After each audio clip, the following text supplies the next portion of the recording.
they can rear up the children with the scientific knowledge. So, and there are online resources are there, Khan Academy, Coursera, YouTube are there, and artificial intelligence are there. So in Khan Academy, they give a slogan, means world-class education for anybody, anywhere in the world. So like that, so many resources will be there if you know English language. That's why what I propose is English language is must for everybody, and being activists of us, everybody should be comfortable in English language. Then our knowledge will improve and our organizations will improve. So with that proposal, I appeal to all the organizations within 1 year span, all our activists should be comfortable in English language, and all the mothers should be comfortable in English. Then we will excel in our scientific temper. And thank you for giving me this opportunity. Thank you once and all. Jai Insan. Thank you, Muraleeswaram, for your suggestions. I hope all the audience in the gathering, they will take note of it. The next panelist is Mr. Basanti Acharya from Odisha. You have to restrict to that 5 minutes of the time, madam.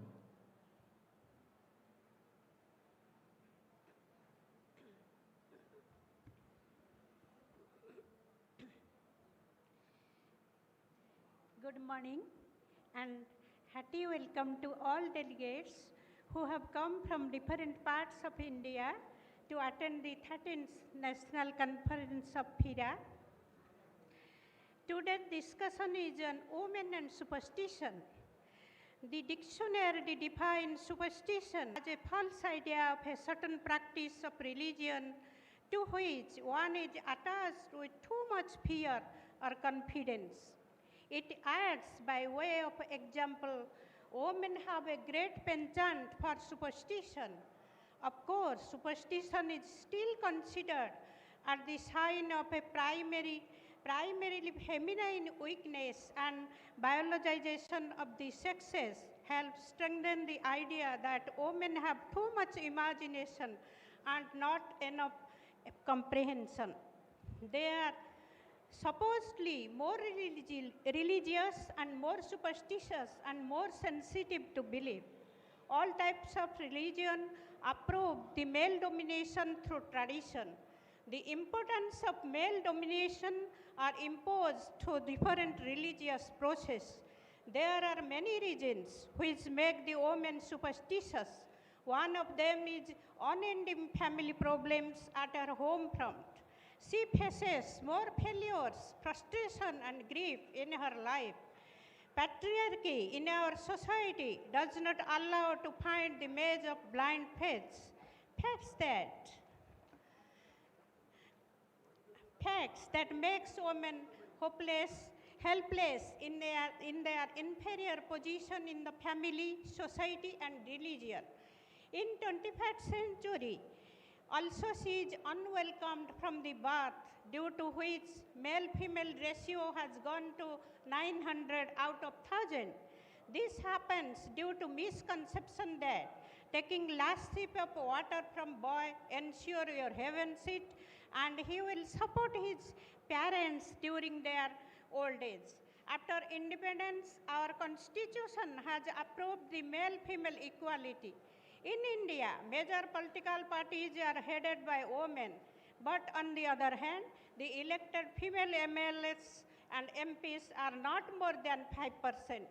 The backward position which women acquire in the society, religion, culture, economy and politics is related to superstition in different ways. Women spend their whole lives in male dominance. To get married and give birth to a child is just like for man, but for woman it's an entire being. Her every first vow is for her husband and son. If her husband died due to any reason, she is considered responsible for the death, ostracized by her family and society. As a widow, she is not invited any religious function and celebration of any auspicious day. Today, India has progressed in many fields. Still, some castes or religions do not allow remarriage of young widows. Every religion in the world has given the poor treatment to women in every aspect of life. Manusmriti, a typical a male chauvinist code of conduct says a woman should always obedient to her father in her childhood, to the husband when married, and to her son in her old age. She does not deserve freedom. All religions are high-handed towards discriminating against women. According to the Bible, God made women for giving company and comforts to man. Among the Jew, a wife can be divorced on as filmy a cause as burning a bread, even if inadvertently. Among the Muslims, the woman is made helpless and insecure by subjugating her in two ways. Polygamy is sanctioned and the right of a very easy divorce to the wife without alimony is bestowed on the man by the religion. In Hinduism, Devadasi tradition is a religious tradition in which girls are married and dedicated to God. We usually see many women around having kids at the age of 15 to 16 years. We can find many premature mothers in villages and small towns in India. During recent survey conducted by WHO India, 45% women accepted that they got married before attaining the age of 18 years. Child marriage still prevails in India and girls get married at an age of 10 to 12 years. Superstitions and blind beliefs are snatching the childhood pleasure, experience, all innocence and right to education of girls by doing this. Witchcraft is still widely believed in and practices in many backward parts of India. Women suspected of witch are attacked and even killed. The tradition is known as Dani, Tanei, Vanamati, Dakini Pratha in different parts of the country. Most accused so-called witches are widows or destitute women. They just manage their livelihood by doing some manual jobs. Their relatives or neighbors have an eye upon their landed property. As such, they need some pretext to throw them out or killed. In present society, the women are progressing in fields like education, sports, film, services, etc. But insecurity and helplessness are increasing in them. The modernity of modern society is immaterial only. Still now, a progressive thought process has not developed. Meanness of religion in the name of culture still remains in the attitude of dominating section and dominated section also. To make free from superstition and blind faith, some measures can be taken. Education is the movement from darkness to light. Women have to be educated and all help shall be extended to such women to empower and educate other women. Women shall be trained to develop scientific temper so that they can diagnose the cause of superstition. All the rationalists have to preach the concept among the women that men and women are equal, women are not weak, male domination is not eternal, patriarchy is the root cause of superstition and women suffering, superstition is the death of thinking mind. We are all rationalists have to preach this concept in the minds of the women so that our rationalist movement will be successful and society will be free from superstition and blind beliefs. I am thankful to FIRA giving me opportunity to express my views. Thanks to all for hearing me. Jai Insan.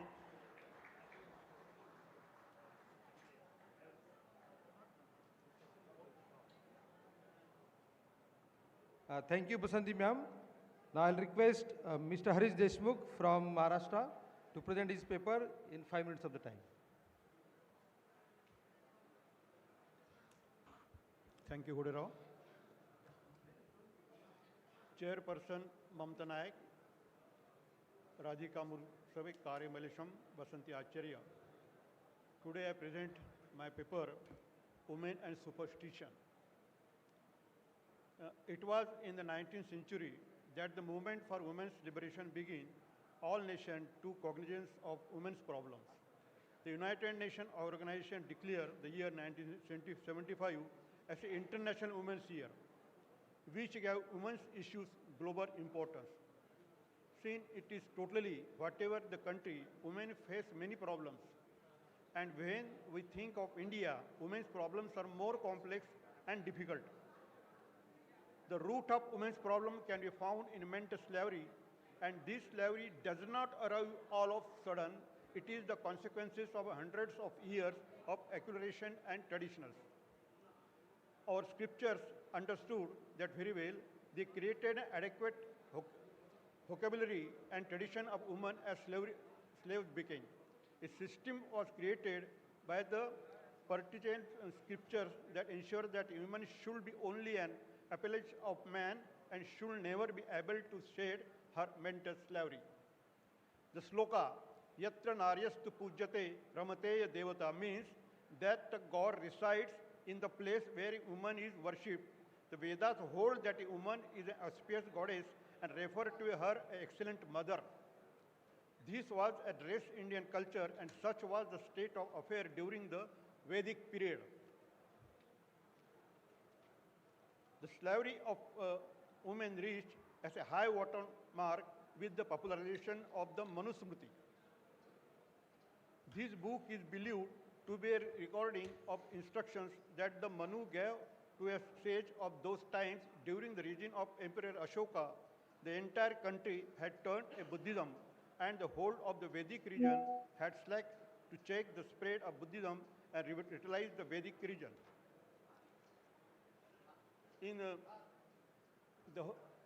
She was in the propagate of science, whichever male, Pita Rakshati Kaumariya, Bhrata Rakshati Yavane, Nakshatre Ravai Putra, Nastri Swatantramati. That means the father in her protection during childhood, the brother during the youth, the son protect her during old age, she can know no problem. During the 12th and 20th century, the Christian era, the large number of traditions were established by the saint poet. One said poet support the customs and beliefs of Hindu religion, while the other said good opposition of the father means. That means the dhol gawar shudra pasunari, sabha hai tadan ke adhikari. Wild dog serves low-cost animals, women.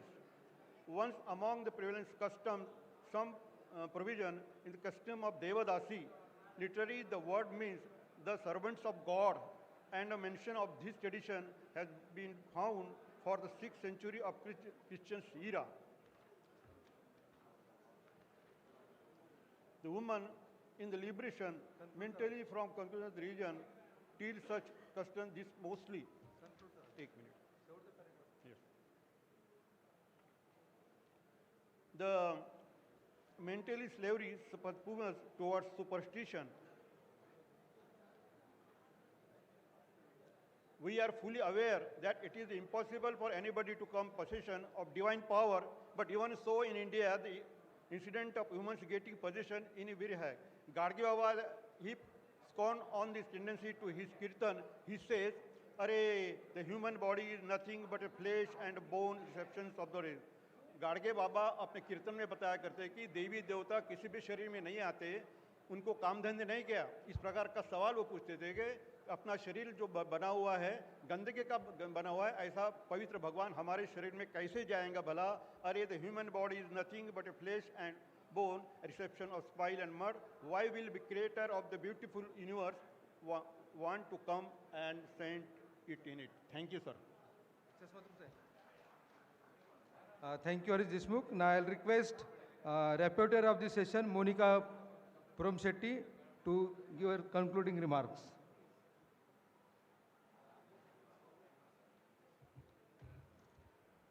Hello everyone, good morning all of you. I would like to just give thank you for all the delegates who actually have given the wonderful presentations here. So I am Monica Sridhar, the youngest council member of FIRA from Manchiral, Telangana. I would like to thank council members and our delegates who has given their insightful presentations on superstitions and women empowerment. I really, feel inspired by their words. Let me just give you a couple of my sentences from my words. Being an atheist and a Periyar follower since my childhood, I owe much of my outlook to my father Sridhar, an atheist and rationalist from Belampalli, and his associations with rationalist movements and Periyar ideology. Being a family member of a follower Periyar, ideology, being a family member of a Periyar follower, I was raised with the principles and ideology of the Periyar. And Periyar rightly said, women are more suppressed than untouchables and often treated as slaves due to their religious and cultural traditions. In order to achieve the dreams of Tandai Periyar, we through our organization called Atheist Society of India, led by our President G.D. Saraya Garu, we have tirelessly worked against superstitions, caste discrimination, women empowerment and women equality by eradicating caste and religious. And also these harmful effects which are often rooted in cultural and traditional propagandas, and even these outdated beliefs which restrict women growth and also deny their equal opportunities. Like our delegate said, the women may sometimes believe in superstitions and more due to societal expectations and lack of access of education. So that's what I urge all of us to come up to the dais and speak about what exactly we are suppressing by men actually. If it feel disappointed or something like that, but I'm truly urging all of our, because I barely see youth here, don't take me wrong anyway, but I'm telling the truth because I barely see, only the old people I can see. The youngsters and youth people should come forward and talk, because we are the society from here on, and we are the people who actually wants to come up and speak their words, and we have to tell our upcoming generations what exactly we are and how we are going to lead the organizations. So I truly urge all of us to follow the footsteps of Tandai Periyar, who envisioned a world driven by secular values and scientific thinking. And also, let us continue to fight for a society which is equal values and reasonable and empowerment equal. Thank you one and all.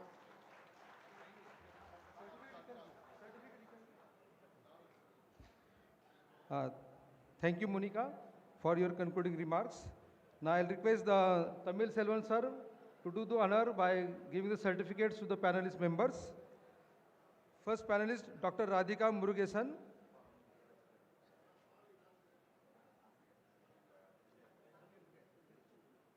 Radhika Murugesan, please hand over the certificate and shawl.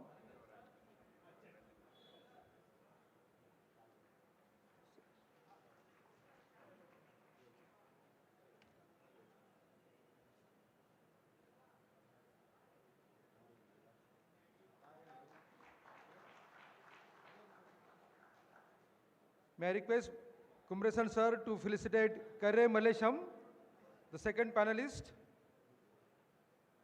by offering a shawl and the certificate.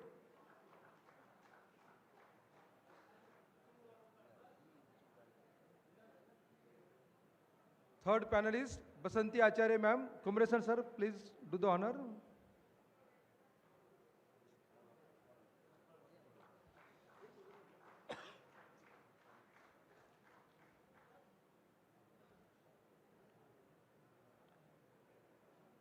And the last panelist, Harish Deshmukh.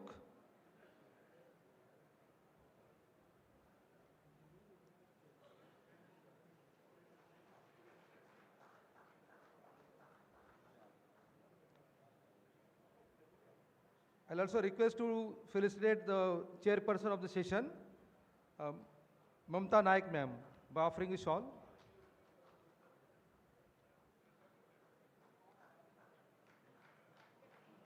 And the rapporteur of the session, Monica Sridharpuram Shetty, by offering a shawl.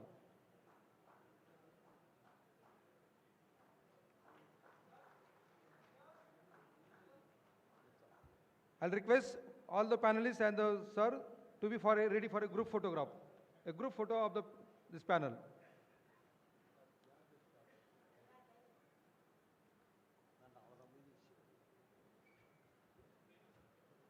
Group photograph of the panel.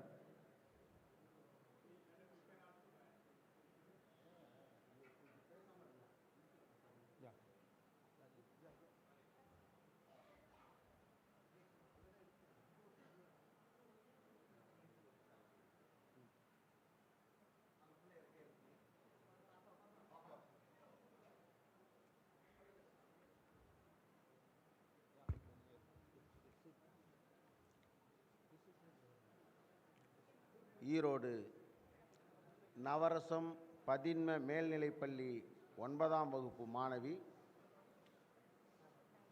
Anbarasu அவர்களுடைய மகள் அன்பெழில் அவர்கள் இப்போது 5 நிமிடம் பெரியார் பேசுகிறார்.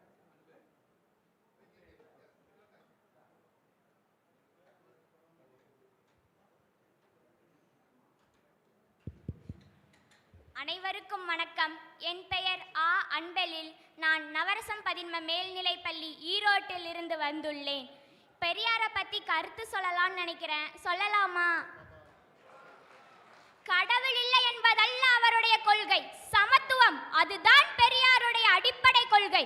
எங்கே சமத்துவம் மறுக்கப்படுகிறதோ அங்கே நாத்திகம் பிறக்கும் என்றார். நீயும் நானும் சமம். உனக்குள்ள உரிமை அனைத்தும் எனக்கு வேண்டும், எனக்குள்ள உரிமை எல்லோருக்கும் வேண்டும். இதற்கு குறுக்கே சாத்திரம் வந்தால் எதிர்ப்பேன். சாத்திரத்தை உருவாக்கியது மதம் என்றால் எதிர்ப்பேன். மதத்தை உருவாக்கியவன் கடவுள் என்றால் அவனையும் எதிர்ப்பேன் என்றார். தந்தை பெரியார் 94வது வயதில் தியாகராய நகரத்தில் என்ன சொன்னார் என்று தெரியுமா? தன்னுடைய கடைசி கருவாயில் தந்தை பெரியார் உடல்நிலை சரியில்லாத போது ஒன்றை மக்களை பார்த்து சொன்னால், நான் இந்த காசு போவது என்று வைத்து கவலைப்படவில்லை. இயக்கம் என்னாக போகுது என்பது கவலைப்படவில்லை. காசு பணம் யாருக்கு போய் சேரும் என்று வருத்தப்படவில்லை. மக்களை பார்த்து ஒன்று சொன்னார், உங்களை எல்லாம் சூத்திரர்களாகவே விட்டு சாகிறேனே என்றார். அப்படிப்பட்ட மனிதனுக்காக ஒரு கவிதை. ஊன்று இரத்து உரத்து உண்டோ, வான் தவழும் மண்மேக தாடியாம், வான் தவழும் மண்மேக தாடியாம். தாடி சாதி என்றும் நடுங்கால நச்சு மரம், அதை சமூக நீதி என்று அறிவாளால் அகற்ற வந்தீர். வீடுதடில் முடங்கியிருந்த பெண்ணினத்தை வீதிக்கு கொண்டு வந்து கொடிமரமாய் நற்றிருந்தீர். தமிழகம் வாழ்வினிலே படித்திருந்த அறியாமையை பகுத்தறிவு பாடம் சொல்லி சலவை செய்தீர். உன் புகழ் போற்ற ஊரெங்கும் சிலை வைத்தோம், உன் சிலை கண்டே சில கூட்டம் நடக்குதையா என்று சொல்லி என் உரையை முடித்துக் கொள்கிறேன். வாழ்க பெரியார், வளர்க தமிழகம். அடுத்து atheist society of India 1972 Telangana state secretary சாம்பையா.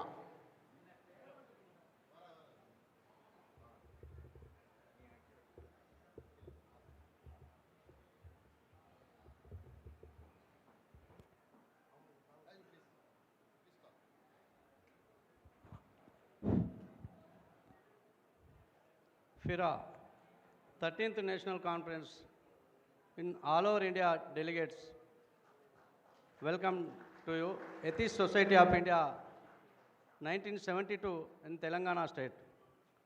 మిత్రులారా, మేము తెలంగాణ రాష్ట్రం నుంచి భారత నాస్తిక సమాజం ఆంధ్ర పెరియార్గా ముద్రపడ్డ డాక్టర్ జయగోపాల్ గారిచే ఏర్పడినటువంటి భారత నాస్తిక సమాజం 1972లో ఏర్పడి జయగోపాల్ గారు మొన్న ఫిబ్రవరిలో తను చనిపోయేంత వరకు కూడా తెలంగాణ ఆంధ్రలో ఉమ్మడి తెలుగు రాష్ట్రాల్లో ఆంధ్ర పెరియార్గా పేరు పొందినటువంటి జయగోపాల్ సారు అక్కడ బ్రైవ్ మైండ్ రహితగా అవార్డు పొంది అనేక మూఢనమ్మకాలు మూఢ విశ్వాసాలకు వ్యతిరేకంగా అత్యంత సుదీర్ఘకాలం పోరాటం చేసినటువంటి మహోన్నతమైనటువంటి జయగోపాల్ సార్ యొక్క వారసత్వాన్ని కొనసాగించుకుంటూ జయగోపాల్ గారు కూడా ఇక్కడ పెరియార్ గారి యొక్క స్ఫూర్తిని పుణికిపుచ్చి ఆంధ్ర పెరియార్గా కొనసాగినటువంటి పరిస్థితిని ఇక్కడి ప్రాంత ప్రజలందరూ కూడా ఎరిగినరు. వారు చనిపోయిన తర్వాత వీరమణి గారి సందేశం అక్కడికి అన్బురాజు గారు కూడా వారి యొక్క సంతాప సభకు విచ్చేసినటువంటి సందర్భం ఉన్నది. జయగోపాల్ సార్ నిర్మించినటువంటి భారత నాస్తిక సమాజం తెలంగాణ ఆంధ్ర ప్రాంతంలో జరుగుతున్నటువంటి మూఢనమ్మకాలు మూఢ విశ్వాసాలకు వ్యతిరేకంగా పెద్ద ఎత్తున పోరాటం చేస్తుందని చెప్పడంలో ఎలాంటి సందేహం లేదు. అనేక ఘటనలు మంత్రాలు బాణమతి చిల్లంగి లాంటి పేర్లతో చేతబడి చేసి చంపుతున్నటువంటి సంఘటనల మీద చాలా పెద్ద ఎత్తున పోరాటం చేస్తున్నటువంటి భారత నాస్తిక సమాజం ఈ సంవత్సరం ఫిరాలో సభ్యత్వం తీసుకోవడానికి కూడా మేము ముందుకొస్తా ఉన్నందుకు మీ అందరికీ ఈ ఆనందకరమైనటువంటి విషయం పంచుకోవడం కోసం ఈ అవకాశం కల్పించినటువంటి మీ అందరికీ ధన్యవాదాలు తెలియజేస్తూ జై ఇన్సాన్, జై Insaan.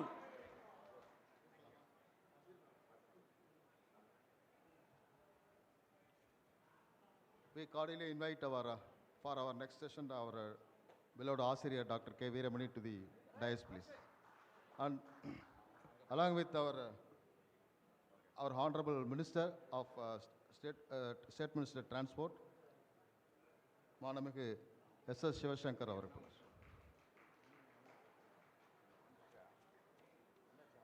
And request the session chairperson, Mr. G. Karunanidhi, General Secretary of All India OBC Association.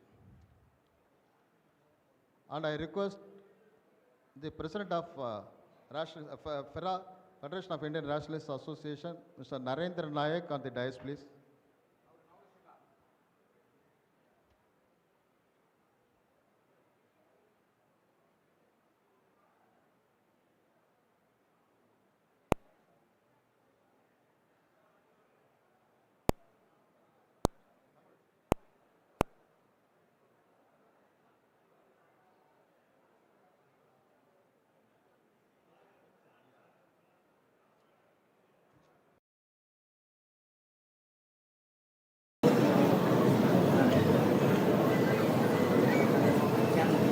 இன்றைய நிகழ்வின் காலை நிகழ்ச்சிகள்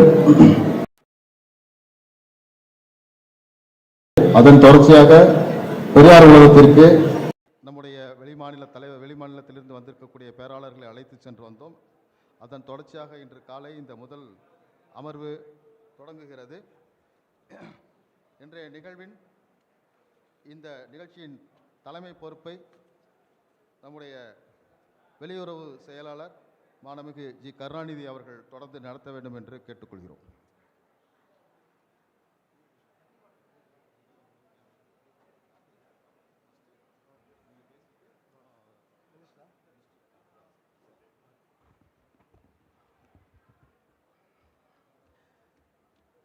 Vanakkam.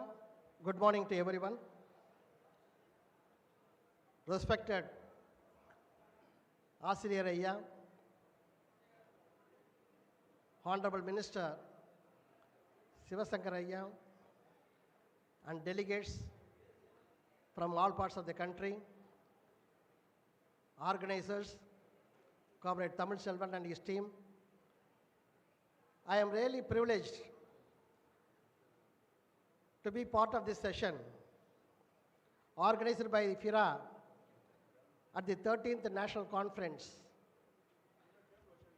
under the topic towards secular, scientific, self-respect world, new world.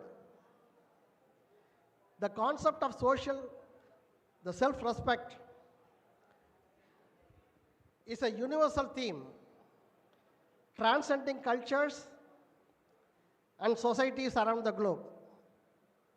It embodies the idea of valuing oneself and demanding respect from others, intertwined with issues of dignity, equality, and human rights.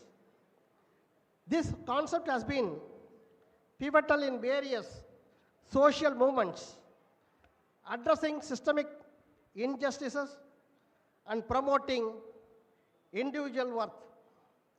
In many cultures, self-respect is linked to personal integrity and the recognition of one's identity.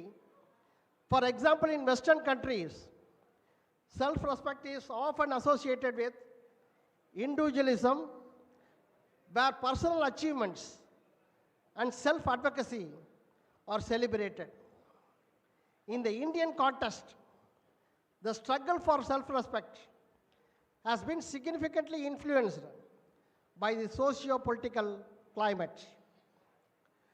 Noted historian D.N. Jha said, a scientific analysis of our sources amply proves that at no stage in history the common people of India witnessed a truly golden age. The history of India, like that of other countries, has been a story of social inequities, exploitation of the common people, religious conflict, and so on. The idea of a golden age has always been abused in India as well as other countries. The great social revolutionary, Tandai Periyar, understood these social evils and addressed it through a movement, the self-respect movement. Periyar's self-respect movement is considered unique in world history. Unlike the Soviet Revolution or the French Revolution, which emphasized political independence, liberty, or fraternity, the self-respect movement focused on human dignity, an essential issue of India's caste-based hierarchy. His advocacy for self-respect was fundamentally tied to addressing the deep-seated inequities present in Indian society, particularly those stemming from caste discrimination and gender inequality. Tandai Periyar believed that true self-respect could only be attained when individuals, especially from marginalized communities, were liberated from social oppression. He sought to dismantle the hierarchies and highlighted the importance of self-education, empowerment, and rational thinking. Periyar's emphasis on self-respect became a rallying point for those seeking justice and equality, resonating who are systematically denied dignity and rights. Periyar declared that the self-respect movement alone could be the genuine freedom movement, and political freedom would not be fruitful without individual self-respect. He remarked that the so-called Indian freedom fighters were showing disrespect of self-respect, and this was really an irrational philosophy. Periyar criticized the oppressive nature of caste and the dominance of the Brahminical culture, which he believed perpetuated inequality. His philosophy emphasized that true respect comes from one's inherent worth rather than societal labels. He believed that self-respect was as valuable as life itself, and its protection is a birthright and not Swaraj. He described the movement as Arivu Vidudalai Iyakkam. The self-respect movement initiated by Periyar was not merely a response to caste oppression, but also a broader critique of patriarchal structures. One of the defining features is on gender equality. Periyar challenged the patriarchal norms that restricted women's rights and freedom, urging them to break free from traditional roles that relegated them to subservience. He advocated for women's education, urging women to break free from traditional roles and seek independence. This forward-thinking approach encouraged many women to participate actively in social and political spheres. The movement also made strides in promoting inter-caste marriages as a way to break down the rigid caste barriers. By advocating for a secular and scientific approach, Periyar sought to shift the focus from religious dogma to reason and logic. He believed that ignorance, often perpetuated through religious beliefs, was a major barrier to societal progress. He urged people to become aware of their rights, unite against exploitation, and actively fight for social change. In pursuing a secular and scientific-oriented world, individual and collective self-respect. These challenges and educational domains, making the journey complex and multifaceted. One significant challenge is the rise of extremist ideologies that seek to impose religious or dogmatic beliefs on society. These ideologies often undermine scientific reasoning and promote anti-intellectualism, creating an environment where critical thinking is disvalued. This atmosphere can marginalize individuals who prioritize evidence-based knowledge among those who cannot openly express their views without fear of backlash. Notable incidents contributing to this controversy include remarks made in 2019 by Professor G. Nageswar Rao, then Vice Chancellor of Andhra University, who claimed that the characters for the Hindu epic Mahabharata, specifically the Kauravas, were the result of advanced reproductive technologies like stem cell and test tube methods. He also suggested that ancient India possessed sophisticated missile technology long before its time. Additionally, K.J. Krishnan, another scientist, argued that the theories of Newton and Einstein would eventually be disproven. The 2015 Congress further fueled the debate when a speaker presented ideas about Vedic aircraft straying significantly from conventional scientific discourse. Over the past decade, accusations of saffronization, the infusion of Hindu nationalist ideology into science, have emerged, causing concern within the scientific community. Nobel laureate Venkatraman Ramakrishnan criticized the Indian Science Congress as a circus, reflecting concerns that serious scientific discussion has been overshadowed by political agendas. Another hurdle is the educational system's ambivalence towards secular and scientific education. Many curriculum around the world are influenced by cultural or religious beliefs which may dilute critical scientific principles. The NCERT's action of removing certain chapters, to quote a few, Mughal Empire, the rise of popular movements, challenges of democracy, clash of cultures, industrial revolution from the history books of class 12, 11 and 10 received strong condemnation from the academicians. Furthermore, political polarization dramatically affects the implementation of secular policies. In some regions, politicians exploit religious sentiments to gain support, sidelining evidence-based policies crucial for societal progress. Cultural norms that valorize tradition over enlightenment also pose a challenge. It is good that the upper court, the Supreme Court of India, recently dismissed a plea that challenged the incorporation of the words socialist, secular into the preamble of the Indian Constitution, which was done through the 42nd Amendment in 1976. This amendment was enacted during the emergency period and aimed to reflect the government's commitment to these principles. Amendment includes Article 15(6) about to promote scientific temper. While introducing the 42nd Amendment, institutions provided in the Constitution are basically sound, and the path of progress does not lie in denigrating any of these institutions.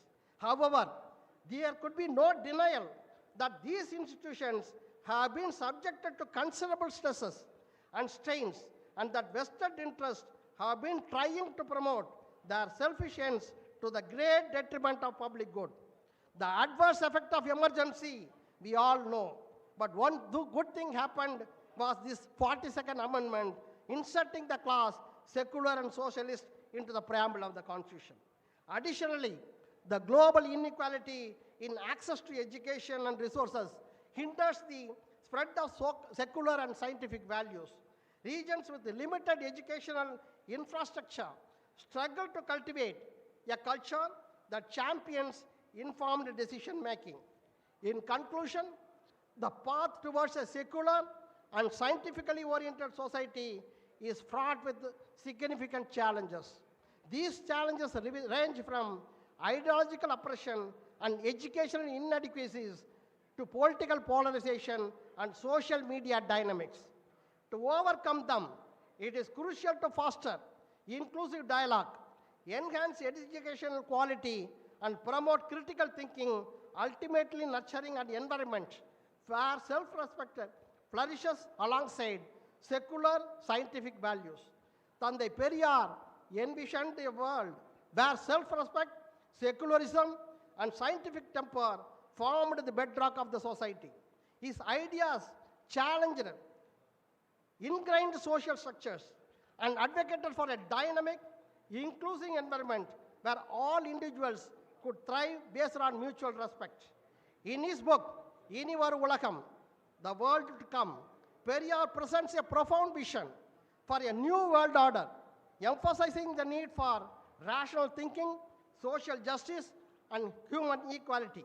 His thoughts urge individuals to question established norms, dismantle oppressive systems, and work towards a more rational and compassionate world. Periyar's quest is not just for a new world order, but for the awakening of the human potential, where all individuals can thrive free from discrimination and injustice. His insights remain relevant today, inspiring movements for social change and equality. ஜாதி மதம் வேதங்கள் மூட வழக்கங்கள் தாங்கி நடைபெற்று வரும் சண்டை உலகு இதனை ஊதையினையில் துரும்பு போல் அலக்களிப்போம், பின்னர் ஒழித்திடுவோம், புதியதோர் உலகம் செய்வோம், வேதமில்லா அறிவுடை அவ்வுலகத்திற்கு பேசு சுய மரியாதை உலகென பெயர் வைப்போம். ஈதே கான் சமூகமே, யாம் சொன்ன வழியில் ஏறு நீ ஏறு நீ ஏறு நீ ஏறே. Thus said revolutionary poet Bharatidasan, who translated Periyar's vision through his lyrics. Being the centenary year of the self-respect movement and the Vaikam Satyagraha, it will be appropriate to take Periyar's legacy not only in India but across the globe, to globalize Periyar and Periyarize the globe towards a secular, scientific, self-respect world. Long live Periyar. Thank you organizers for giving this opportunity. Now let me invite our Honorable Minister. Respected S.S. Sivasankar, who is not only a minister, apart from that, he is a staunch Periyarist, a self-respected man, and I invite him to share his views on the matter. Thank you.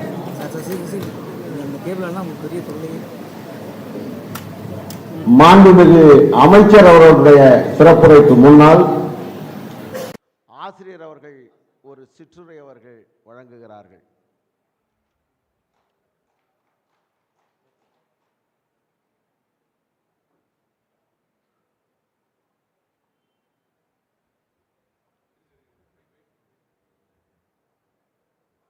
அவர் மாண்புமிகு அமைச்சர்,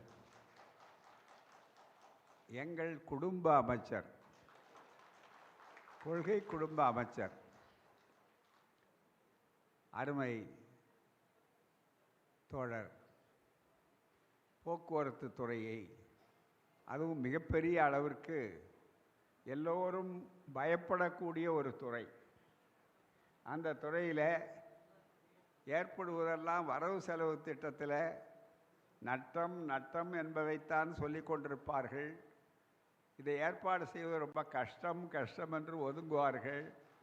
ஆனால் எதையும் எதிர்கொள்ளக்கூடிய துணிச்சல் உள்ளவன்தான் சுயமரியாதைக்காரன் என்ற அந்த சுயமரியாதை குடும்பத்தில் இருந்து வந்தவர் அவர் young and dynamic minister of Transport Minister, who is not only a rationalist, he is a self-respecter to the core from his family. For our friends who hail from other districts and they don't know Tamil, I would like to introduce him. He is one of our assets in the DMK ministry and the Dravidar model ministry. I am here, I will speak later on. Why I want to felicitate him. More than felicitation, we the Periyarists want to express our deep debt of gratitude for what he has done for the success of the Vaikam spirit. Vaikam centenary was celebrated, you all know, by the two governments. The centenary, completion, victory, by the Kerala government as well as the Tamil Nadu government. When the people from Tamil Nadu wanted to visit Vaikam, because Vaikam is in a particular area in Kerala. So in those days, it will be a very great voyage, but it was made easy by his help.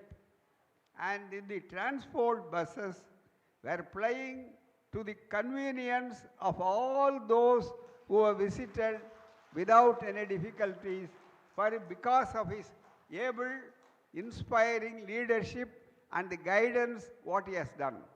So the beneficiaries, on behalf of the beneficiaries, we want to honor him, we want to thank him, we want to continue the mission so that how from our brothers and sisters who have gathered from other states, from other countries, must know what is a Dravidian model government, why the Dravidian model is very popular, why the Dravidian model is noteworthy, why the Dravidian model is countering. This is a land where no fundamentalists, no religious fanatics, no people from they cannot saffronize Tamil Nadu. Never, never, never. Because of the Dravidian model government, because it is not a new era, but this is from traditionally 100 years. Self-respect movement. His father was a self-respecter. His mother was a self-respecter. His children are self-respecters. Generations after generation, this self-respect philosophy will not get defeated by any of the forces, reactionary forces. That is more important. That is why, for all this done towards the victory of Vaikam, whenever there are people who want to raise bunkam, you want to spread trolls, he is one person who uses the electronic media in a very effective way, putting out how to answer, how to keep their mouths shut by his able and inspiring. Not because he happens to be a minister, but because he happens to be a self-respecter. He is doing it even before he has become the minister. He is continuing it, take it up as a mission that he is doing it. That is why, on behalf of the rationalists of the world, on behalf of the Periyarists, we want to honor him because our brothers and sisters from other states, from all over India, from other countries, from overseas countries, they have come here. That is why I take this opportunity as an elder in the family. I got every right. Because, you know, their father and mother's marriage was performed by me. And you know, I am a senior in my university, economics MA. His father, who was a Rajya Sabha member, earlier he was a Dravida Kazhagam, and he started in the Dravida Kazhagam school and ended in the DMK college. So always this happened anywhere, because more or less in one sense, I am his guardian also. Not only family guardian, that's all. That is more important. That is why I got every right to felicitate, even though he happens to be one of our part and parcel of my family. That is a personal fraternity.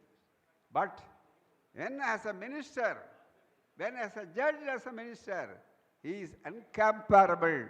He is more worthy minister. Whenever he delivers goods in no time. That is why whenever any representation is done, some people in rural areas, they come and represent, sir, we don't have bus facilities. We are walking so many kilometers to reach our schools. Immediately, within 24 hours, he arranges. At times, because he is such a dynamic minister, very dedicated, dynamic minister. We represented. Some buses may be very conveniently plied to go to Vaikam. Immediately obliged our people without any single inconvenience, without small inconvenience. They have gone, they have seen, they have returned. This is how, because of his help. And that is why, on behalf of those who are present, and the larger audience is there, who are not here, but they are here everywhere. They are the beneficiaries. So we want that. Sir, we happen to you.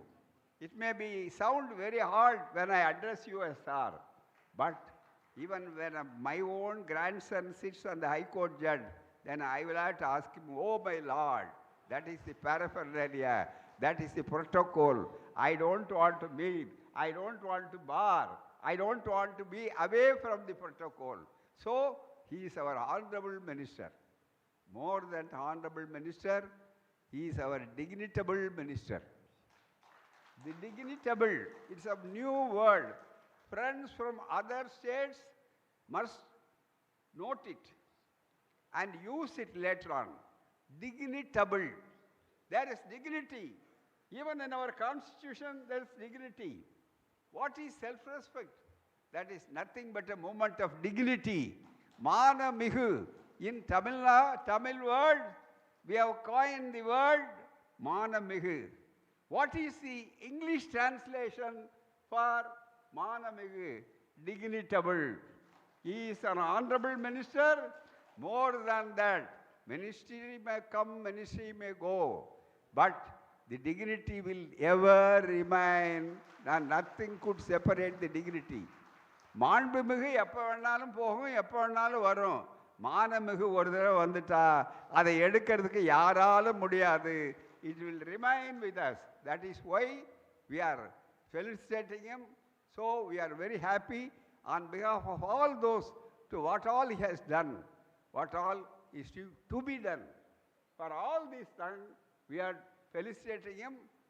And when we are felicitating, I would like to have a fraternal demand also.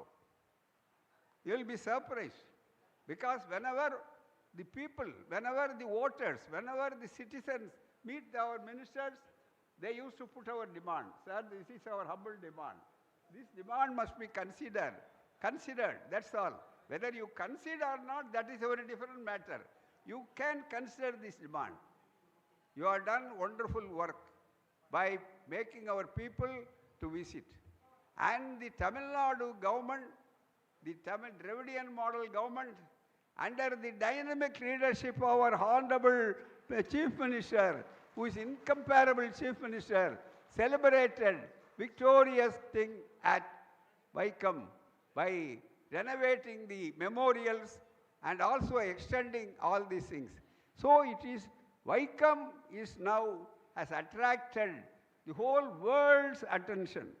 People from everywhere, from any part of the globe, they want to visit Vaikom easily, because it is in one part of Kottayam district in Kerala. That is why our request is, kindly, please, arrange daily special luxurious buses from Chennai and other areas, and you will get revenue also. That is, we can assure.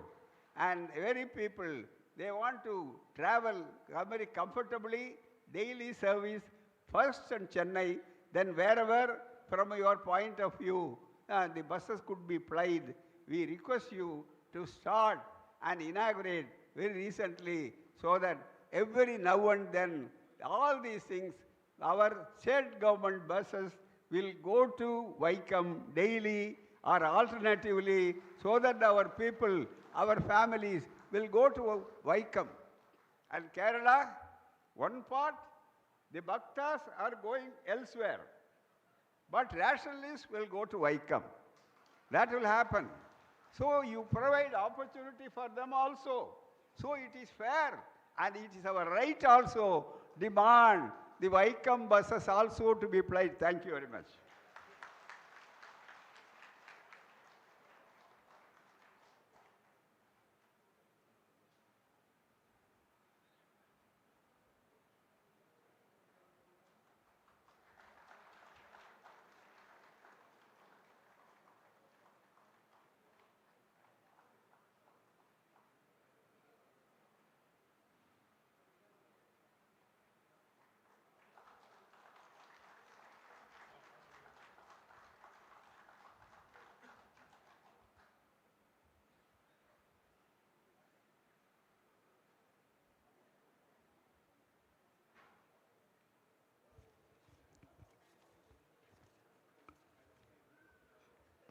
Tamil Nadu பகுத்தறிவாளர் கழகமும்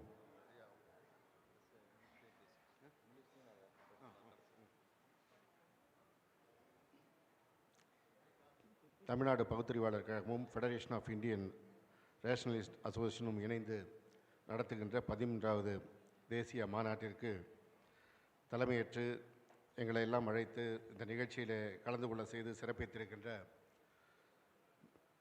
மாண்புமிகு தமிழர் தலைவர் ஐயா அவர்களே குறிப்பிட்டதை போல எங்கள் குடும்பத் தலைவராக விளங்குகின்ற ஆசிரியர் அவர்களுக்கு என்னுடைய வணக்கத்தை தெரிவித்துக் கொள்கிறேன். நிகழ்ச்சியில் கலந்து கொண்டு தொகுத்து வழங்கி உரையாற்றி இருக்கின்ற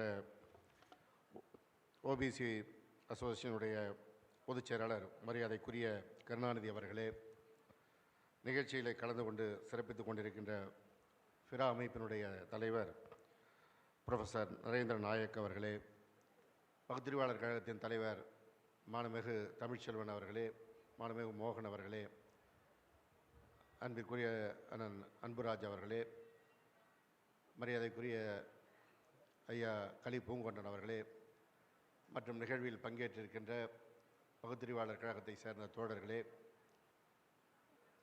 ரேஷனலிஸ்ட் ஃப்ரம் அக்ராஸ் இந்தியா அனைவருக்கும் என்னுடைய காலை வணக்கம். இந்த இனிய நிகழ்வில் கலந்து கொண்டு உரையாற்றுகின்ற சிறப்புமிகு வாய்ப்பிற்கு என்னுடைய நெஞ்சார்ந்த நன்றியை தெரிவித்துக் கொள்கிறேன்.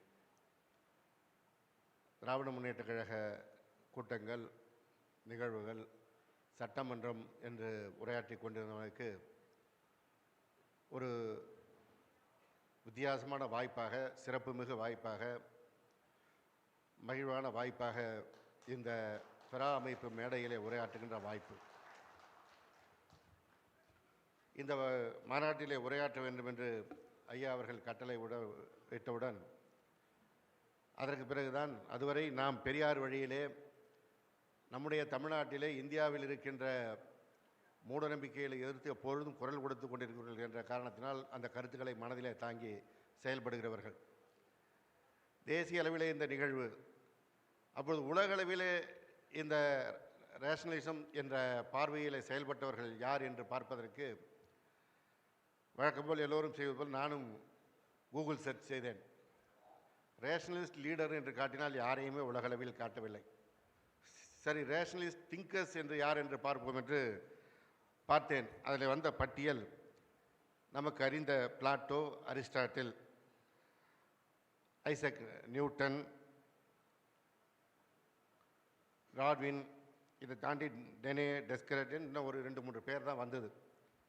நான் அதற்கு பிறகு அவர்களை ஆய்வு செய்தேன். யாருடைய அந்த கொள்கைகள், அவருடைய தத்துவங்கள் எப்படி செயல்படுத்தப்பட்டிருக்கிறது என்று. ஆனால் அவர்கள் கொள்கைகள், அவருடைய தத்துவங்கள் கொள்கைகளாக மாத்திரம், தத்துவங்களாக மாத்திரம் படிக்கப்பட்டு கொண்டிருக்கின்றன. ஒரே ஒருவருடைய சிந்தனை மாத்திரம்தான் கொள்கை வடிவில் இருந்தது நடைமுறை வடிவமாக்கப்பட்டு சட்டபூர்வமாக்கப்பட்டு நடைமுறைக்கு வந்திருக்கிறது என்றால் அது நம்முடைய தந்தை பெரியார் அவர்கள்தான். ஐயாவுடைய சிந்தனைகள் தான் சட்டபூர்வமாக்கு நடைமுறையாக்கப்பட்டிருக்கிறது.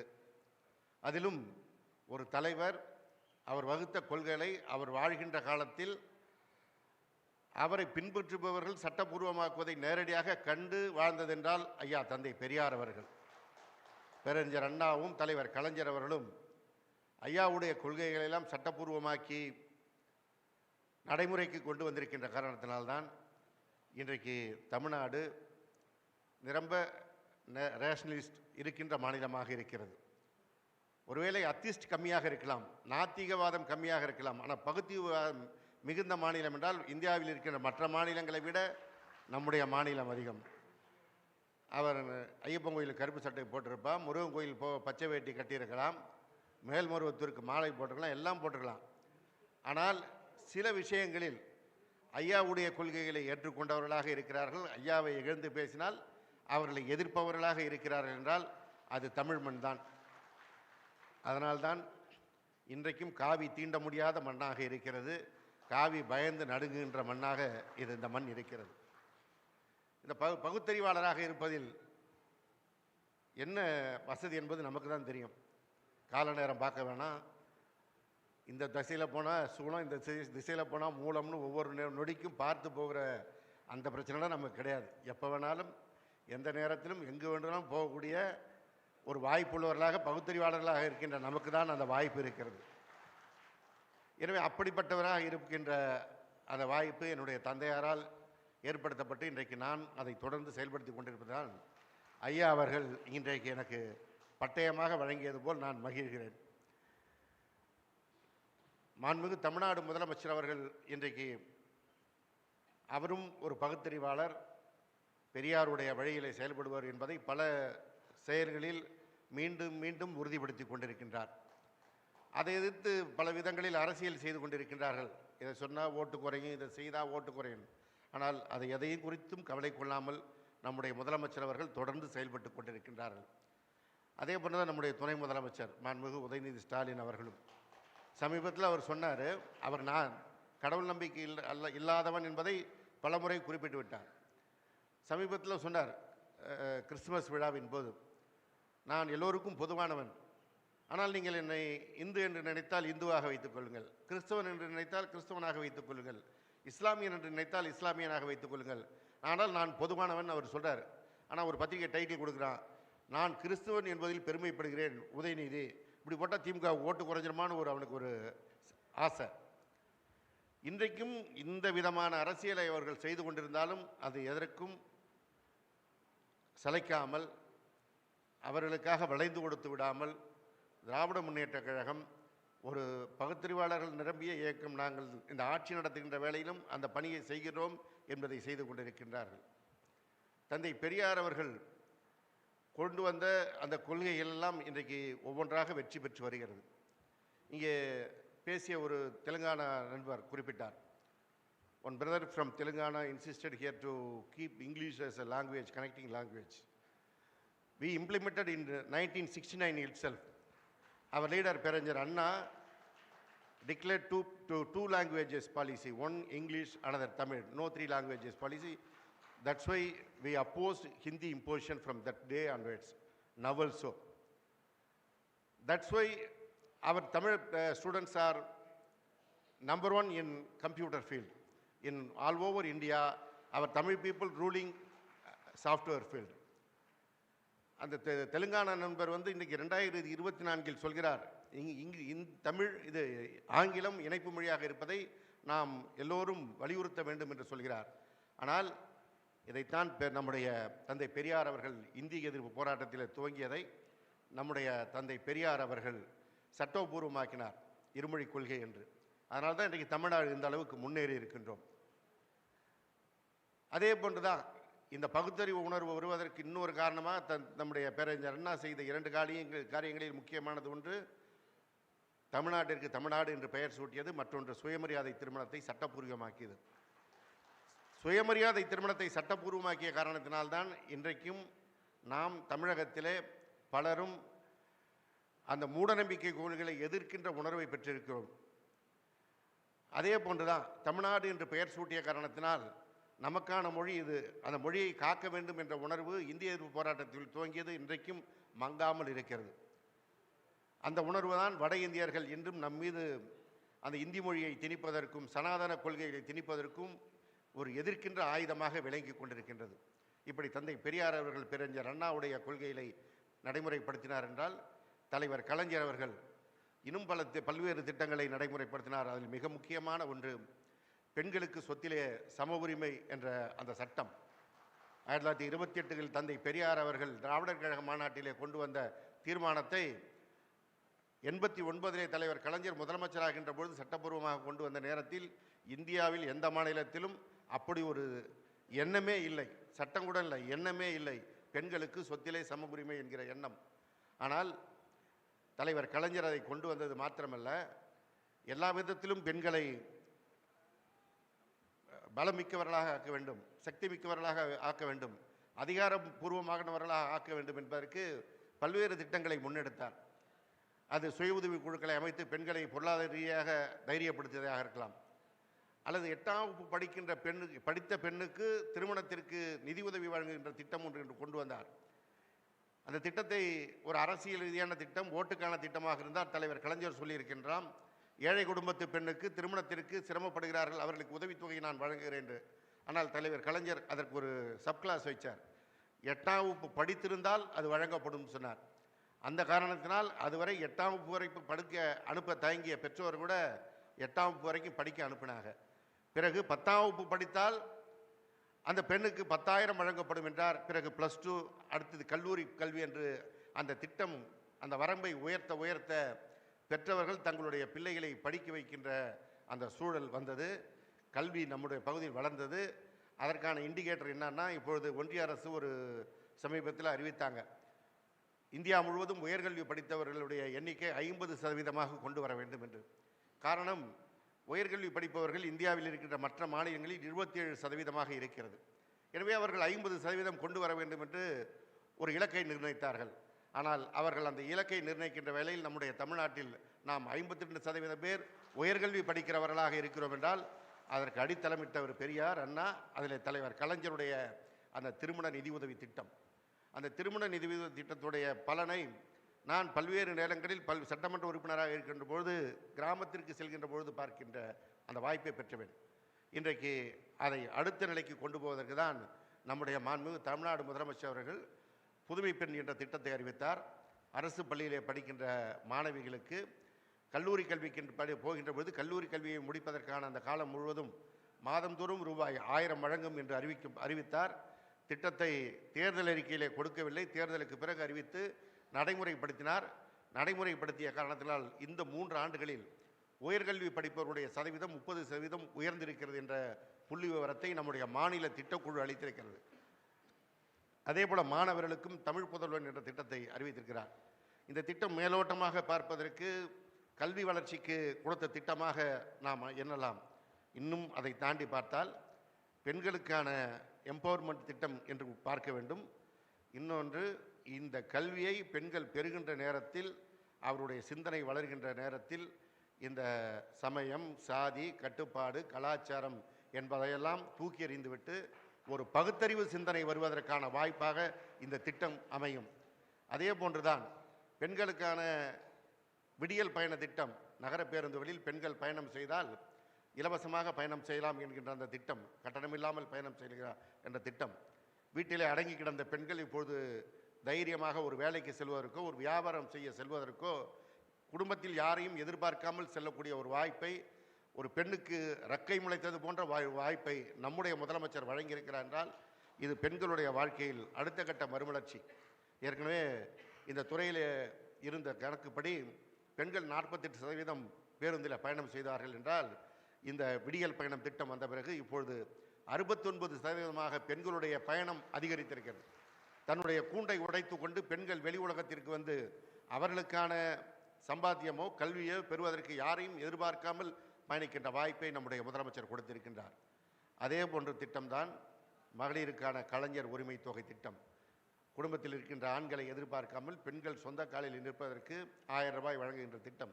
அந்த திட்டத்தை கேலி செய்தவர்கள் உண்டு, கிண்டல் செய்தவர்கள் உண்டு, ஏகடியம் செய்தவர்கள் உண்டு. பாஜக மிக தரக்குறைவாக விமர்சனம் செய்தார்கள். ஓட்டுக்காக கொண்டு வந்த திட்டம், ஓட்டுக்காக கொண்டு வந்த திட்டம் என்று அப்படி சொல்லிய பாஜக தான் அவர்கள் ஆளுகின்ற மாநிலத்தில் மத்திய பிரதேசத்தில் இந்த திட்டத்தை நடைமுறைப்படுத்தியிருக்கிறார்கள். அவருடைய கூட்டணி ஆண்டு இன்றைக்கு அவர்கள் ஆளுகின்ற மகாராஷ்டிராவில் தான் இதே பாஜக இந்த திட்டத்தை நடைமுறைப்படுத்தியிருக்கிறார்கள். அவர்கள் அறியாமல் இந்த திட்டத்தை அறிமுகப்படுத்தி விட்டார்கள். நடக்கப் போவது என்னவென்றால் இந்த பெண்கள் இன்னும் 5 வருடம் கழித்து தங்கள் காலில் நின்று தன்னுடைய சுய சிந்தனையோடு செயல்படுகின்ற நேரத்தில் பாஜகவை அவர்கள் ஒழிப்பார்கள் என்பது நிச்சயம். ஏன்னா அவர்களை வீட்டுக்குள் அடைத்து வைத்த காரணத்தினால்தான், சாதி சமய கட்டுமானத்திற்குள் அடைத்து வைத்த காரணத்தினால்தான் தன்னுடைய கணவன் சொல்லியதை கேட்டு அவருடைய உறவினர் சொன்னதை கேட்டு பிஜேபிக்கு ஓட்டு போட்டு கொண்டிருந்த நிலை இருந்தது. அந்த நிலை மாறுவதற்கு நம்முடைய முதலமைச்சர் வித்திட்டிருக்கிறார். நம்முடைய திராவிட இயக்கத்தின் தத்துவங்கள் இன்றைக்கு இந்தியா முழுவதுக்கும் வழிகாட்டுகின்றது. அதனால்தான் திராவிட மாடல் அரசு என்று மீண்டும் மீண்டும் நம்முடைய முதலமைச்சர் வலியுறுத்தி சொல்லிக் கொண்டிருக்கின்றார். அந்த திராவிட தத்துவத்தை காங்கிரஸ் ஏற்றுக்கொண்டு அவருடைய தேர்தல் அறிக்கையில் நாடாளுமன்ற தேர்தலில் வைத்ததை நாம் அறிவோம். அவர்கள் நம்முடைய கூட்டணி கட்சி. ஆனால் எதிரணியில் இருக்கின்ற பாஜகவும் நம்முடைய முதலமைச்சருடைய திட்டங்களை அவருடைய மாநிலத்தில் இன்றைக்கு அமல்படுத்துகின்ற அளவிற்கு இந்த திராவிட மாடல் இந்தியாவை வழிநடத்துகின்ற மாடலாக இருக்கிறது. அந்த பெருமை புகழ் நம்முடைய தந்தை பெரியார் அவர்களுக்கு சேரும், தலைவர் கலைஞருக்கு சேரும். இன்றைக்கு அந்த அரசுக்கு வழிகாட்டுகின்ற தலைவராகத்தான் நம்முடைய ஆசிரியர் அவர்கள் திகழ்ந்து கொண்டிருக்கின்றார்கள். அந்த வகையில் இந்த நிகழ்ச்சியில் கலந்து கொண்டது மிகப்பெரிய ஒரு வாய்ப்பாக கருதுகிறேன். ஒரு ஆந்திராவிலிருந்து வந்த ஒரு சகோதரியும் இதைத்தான் சொன்னார். தீண்டத்தகாததை விட பெண்களை இன்னும் ஒடுக்கி வைத்திருக்கிறார்கள் என்று.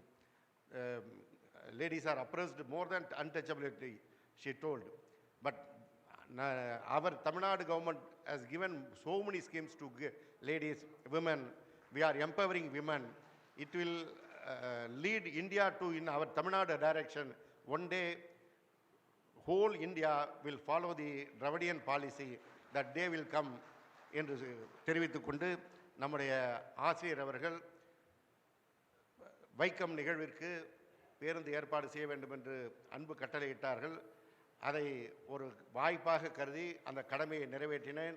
அதற்கு இங்கே ஐயா அவருடைய வாழ்த்துதலுக்கும் பாராட்டுதலுக்கும் என்னுடைய நெஞ்சார்ந்த நன்றியை தெரிவித்து அந்த நிகழ்விற்கு செல்லும்போது மாண்புமிகு தமிழ்நாடு முதலமைச்சர் அவர்களிடத்திலே நம்முடைய ஆசிரியர் ஐயா அவர்கள் வைக்கத்திலிருந்து சென்னைக்கு பேருந்து இயக்க வேண்டும், இப்பொழுது இயங்குவது சிறப்பு பேருந்து, இது தொடர் பேருந்தாக இருக்க வேண்டும், கொள்கையாளர்கள் வைக்கம் செல்வதற்கான வாய்ப்பை ஏற்படுத்தி தர வேண்டும் என்று முதல்வரிடத்தில் தெரிவித்திருந்தார்கள். முதல்வர் சென்னை வந்தவுடன் எனக்கு அந்த தகவலை சொன்னார்கள். அதனையொட்டி சென்னையிலிருந்து வைக்கத்திற்கு செல்வதற்கான 2 பேருந்துகள் ஏற்பாடு செய்யப்பட்டிருக்கிறது.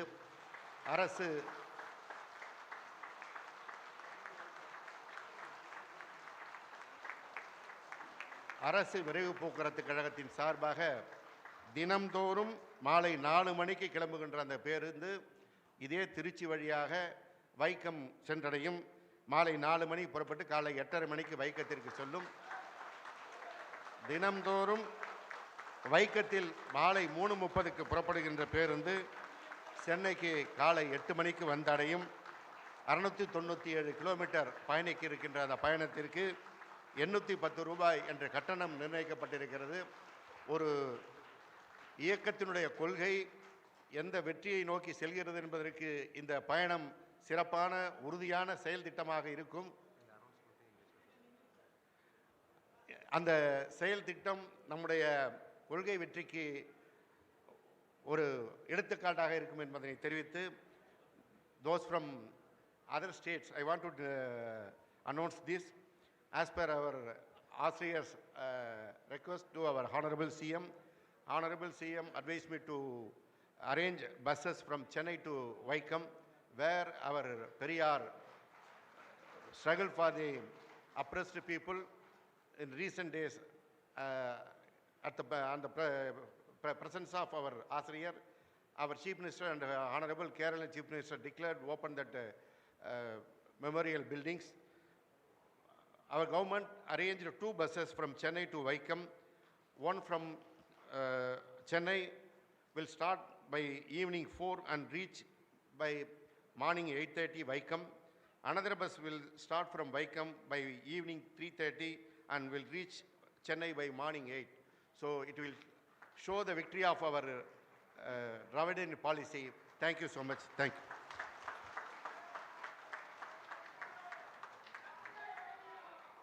நமக்கான அமைச்சருக்கு நம்முடைய மகிழ்ச்சியையும் வாழ்த்துக்களையும் பலத்த கரவொலி மூலம் தெரிவிக்க வேண்டுகிறோம்.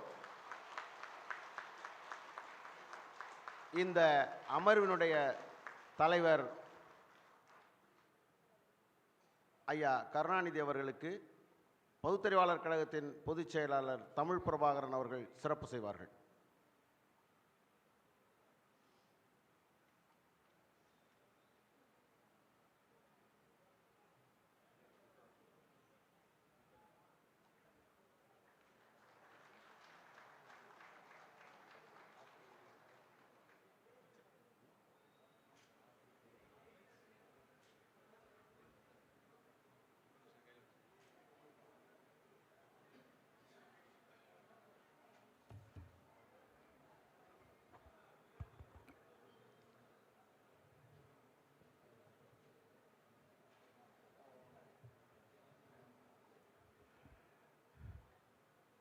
Dear friends, all the affiliates of FIRA have been formed based on certain ideologies. The core of that ideology is rationalism, almost akin to the fundamental duty adumbrated in the Indian Constitution. In every conference of Rationalist Forum or Dravidar Kalagam, in fact, all FIRA conferences, book release is an integral part of that proceedings. In the same way, today a book is going to be released. The title of the book is Superstition, Myth and Reality. The book is written by one of the affiliate functionary of FIRA from Maharashtra, Andhra Sridhan Nirmulan Samiti, senior functionary, Comrade Harish Deshmukh. Originally, this book was written in Gujarati. Subsequently, it was translated in Marathi, sorry. Original work was in Marathi. Subsequently, it was translated in Gujarati as well as Malayalam. This is the first time the book is getting translated in English. That has been published by another affiliate of this FIRA, that is Kerala Rationalist Forum, founded by our Lal Salam. The Maitri publication, it has published the book. In this occasion, on behalf of FIRA, I request our beloved leader, the patron of Rationalist Forum Tamil Nadu, Asriyar Dr. K.Veeramani, to release that book. And also we request our honorable, dignitable, self-respect Minister, Mr. S.S. Sivasankar, Government of Tamil Nadu, to receive the first copy of the book.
Now, the author of the book, released book, Mr. Haris Deshmukh, will say a few words besides thanking the conference for having released the book. Thank you, friends. Actually, myself Haris Deshmukh, General Secretary of Akhil Bharatiya Andhashraddha Nirmulan Samiti. My original book in Marathi, Andhashraddha Vastav Ani Jivan Mulya, I translated this book in Superstition, Myths and Reality. In this book, we are containing 27 episodes. This book, we are exposing so many governments from 1970, Muslim Babas, Christian Babas, Jain Dharmiya, all these things. So, all write down in a very interesting manner. We are exposing so many miracle Babas governments. The responsibility of this publishing this English version of this book was undertaking Myths and book, that is by Myths book translation, Trivandrum, Lal Salam. Thanks for Lal Salam ji for publication, for encouraging with their highly appreciated remarks about my humble effect. Professor Shyam Manav, Sharad Patil, thanks to Mr. Narendra Nair, Mr. Sudesh Ghoderao. So, also the book cost 300 rupees, but today for FIRA members, we concession for 200 rupees is available in the Lal Salam publication. Thank you for all, and thanks for all the dignitaries. Dhanyavad.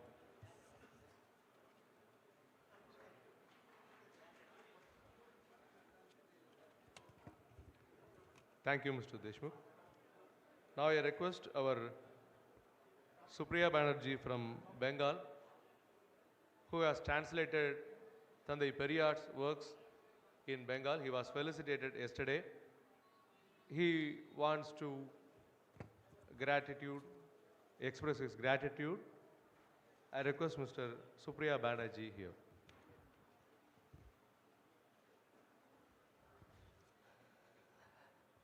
First of all, a lot of thanks to our veteran leader, K.Veeramani, for calling me, invite me, and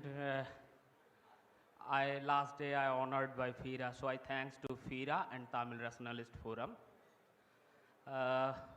Many words that I can say on Periyar, but here are many speakers, so only few words I want to tell what I discuss with my friends, though who came from states here.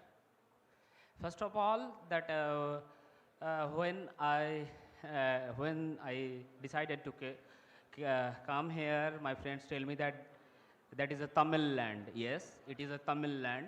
It is the land of the great rationalist of the world, Periyar, and Periyar is Thantai for the Tamilian, but Periyar is also the guardian for the whole world. In the morning, I visit Periyar world. That is also very good initiative. I need a statue of Periyar in Kolkata also, and I am requesting my friends to, we have to discuss on this and try to put a statue on Kolkata. And the language barrier which I discussed, Tamilian never hate Hindi. Periyar was also never hate Hindi. This is people who are discussing about that Periyar was against Hindi. This is very wrong concept. Periyar and Tamilians are against Hindi. Also, there are many nationality in India who loves their language. It means they love their mother. I love my mother. It does not mean that I hate the mother of my friends. So, we have to meet with the Tamilian and Periyar thoughts, the years that will come, and we have to work on it. That's all. Love you all, and also salute you all. This is the 100 years of self-respect movement, 100 years of Vaikom movement. So we have to think on it, we have to know it. So after the conference, I will continue my work in West Bengal for translation, conducting meetings, and the discussing Periyar in various places. I will continue. Thank you all of you. ভালোবাসি তোমাদের, ভালো থাকবে।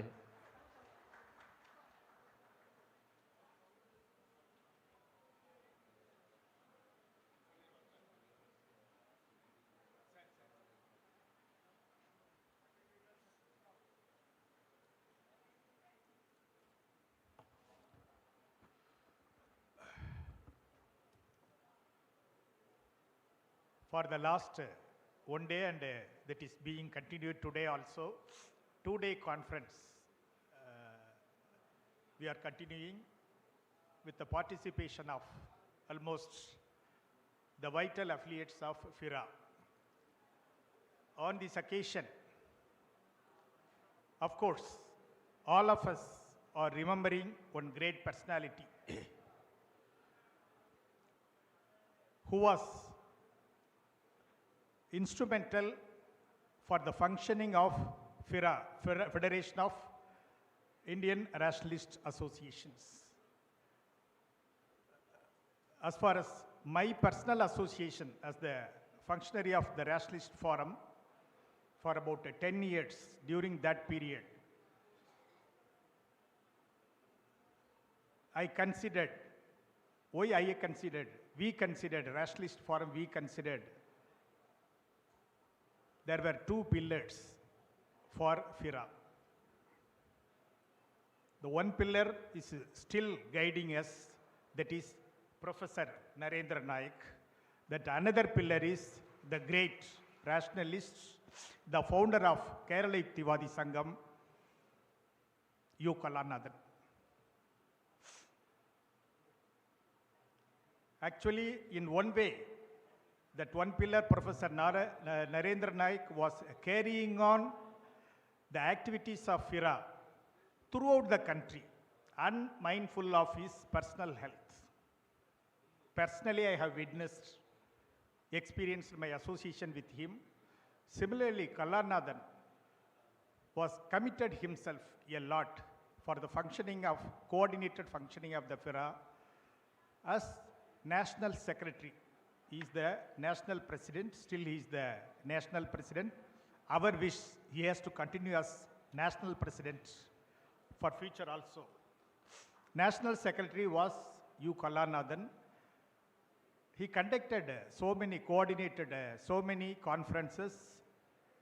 In that, the vital conference which I took part as a functionary of the Rationalist Forum, he was very, very particular, and frequently he has to talk. That is separation of state and religion for that cause. Of course, that Western concept is available freely in other country, even though constitutionally our country is named as secular country, still the influence of state on religious efforts still continues. For that cause, we went to Delhi. At that time, he arranged a massive conference. Comrades from all the affiliates throughout the country, they participated. This is one example.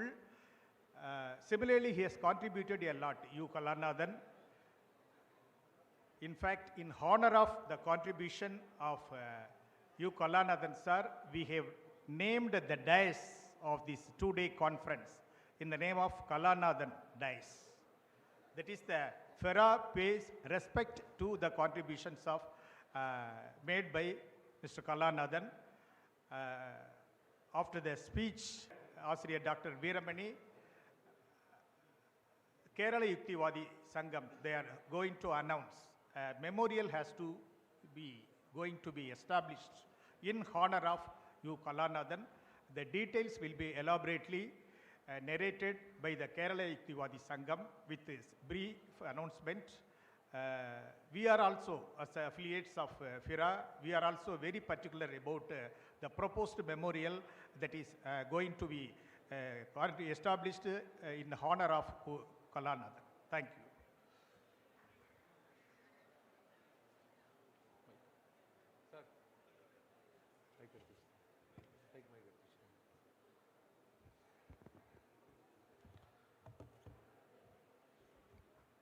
towards secular, scientific, self-respective new world. That is our motto, that is our path.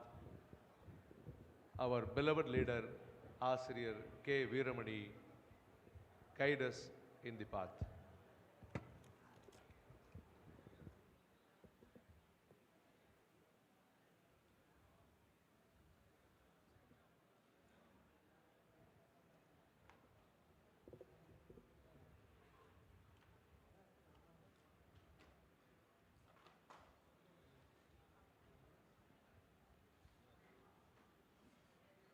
மிகுந்த அன்போடு நடைபெறக்கூடிய இந்த சிறப்பான இரண்டாம் நாள் நிகழ்ச்சியில் கலந்து கொண்டு விடைபெற்று சென்று நம்மையெல்லாம் மகிழ்ச்சியில் ஆழ்த்தி விடைபெற்று சென்றிருக்கக்கூடிய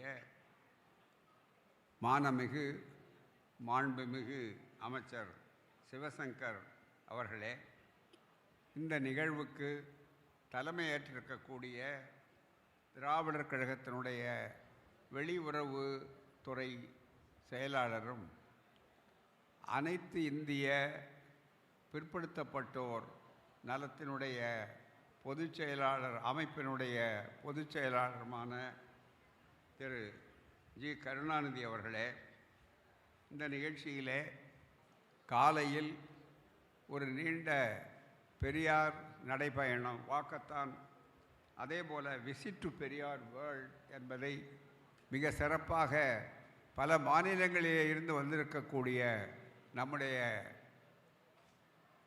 சகோதரர்கள் சகோதரிகள் இவர்கள் எல்லோருமே சிறப்பாக கண்டளித்த நண்பர்களே, இந்த நிகழ்ச்சியிலே கலந்து கொள்ளுகின்ற அருமை பெரியோர்களே, தாய்மார்களே, சகோதரர்களே, உங்கள் அனைவருக்கும் அன்பான வணக்கம். இந்த நிகழ்வுகளில் மிக முக்கியமான ஒரு வாய்ப்பு என்னவென்று சொன்னால், தி rationalist FIRA has done a wonderful work by collecting various like-minded comrades and associations here. Their nomenclature, the name may differ from one another. பல பெயர்கள் இதில் வேறுபடலாம். சிலர் ரேஷனலிஸ்ட் என்று அழைப்பார்கள், பகுத்தறிவாளர்கள். சிலர் தாராள சிந்தனை உடையவர்கள், liberal thinkers, free thinkers and open thinkers, and also humanist people. All these terms may vary, but yet when one name, one particular word is pronounced, people are taken aback. They hesitate to accept and announce the word. That is the word atheism. When you tell, I am an atheist, oh, you are an atheist, as if they have got an electric shock. Why? Tandai Periyar has clearly said. See, atheist means what? Atheist means, theism means belief. Atheism means unbelief. People, நம்பிக்கையாளர்கள், நம்பிக்கையை ஏற்காதவர்கள், கேள்வி கேட்கிறவர்கள். The very foundation, the very philosophy of development, growth, progress are all due to the questioning power of human beings. See, you see here, this is a loudspeaker mic. You see this one, this is a fan. You see that light, this is due to electricity. You see this video camera, this is due to. There are, in our country, in our, what is this Anmika. This is our Orthodox people. This is recently what they are accused for. We will know what happened, what will happen. And என்ன பேர் சொல்லி குற்றம் சொல்றான் நமக்கு? Sanadhanam. That word, Sanadhanam. Why you are questioning the Sanadhanam? We are not questioning your Sanadhanam. You have already questioned your Sanadhanam. Those who are believe, let me show your fingers. Sanadhanam, according to their definition, is everlasting, ever unchangeable. It will be permanent. Can anything with a reason? Let me question. Let us ask them whether anything remains static. Whether anything, if it remains static, then can you call it as a growth, as a progress? Nobody could show the progress. Who, let them tell, those Sanadhanists, those who want to fight the anti-Sanadhanists, those who want to have progress in the modern times, let them tell, sir, you want to protect, you want to perpetuate Sanadhana. You don't know what is the definition. You have given the definition that it is unchangeable. If it is unchangeable, are you traveling in the bullock cart to go to Delhi? Are you traveling in a bullock cart? Are you using your pen or using your edutani? All by all these things. What is this? Why you are using this? Even our gods, they want good songs. That too from all the video cameras. Even for Mariamman festival, they want our videos. Our videos are there, our brothers are taking the video shows here. Who has invented videos? Is your 33,000 devas? Did anybody know what is the video? But they want to use it for their provocation of the ideals of superstition. This is how. So we are facing a very peculiar situation in our country. So our work, my dear fellow rationalists, my dear fellow free thinkers, our atheist friends, all of them, our work is one towards a goal, to change the superstitionless world to a new world where we study science. Now science has given all these things. You take the cell phone, whether it is invented by Sai Baba, by taking this hand and thereby this fall down as if the apple has fallen down before the Isaac Newton. It is not so. How is that? And that too, it is not static. When we purchased the cell phone some years back, now it is latest one. That too, 2G, 3G, 4G. What about UG? UG, you Sanathan Ji. What about yourself? You have not progressed anything because you want to travel faster. Everywhere flight is there. You travel very fast. And you know, the rockets are used. Sevvai dosham.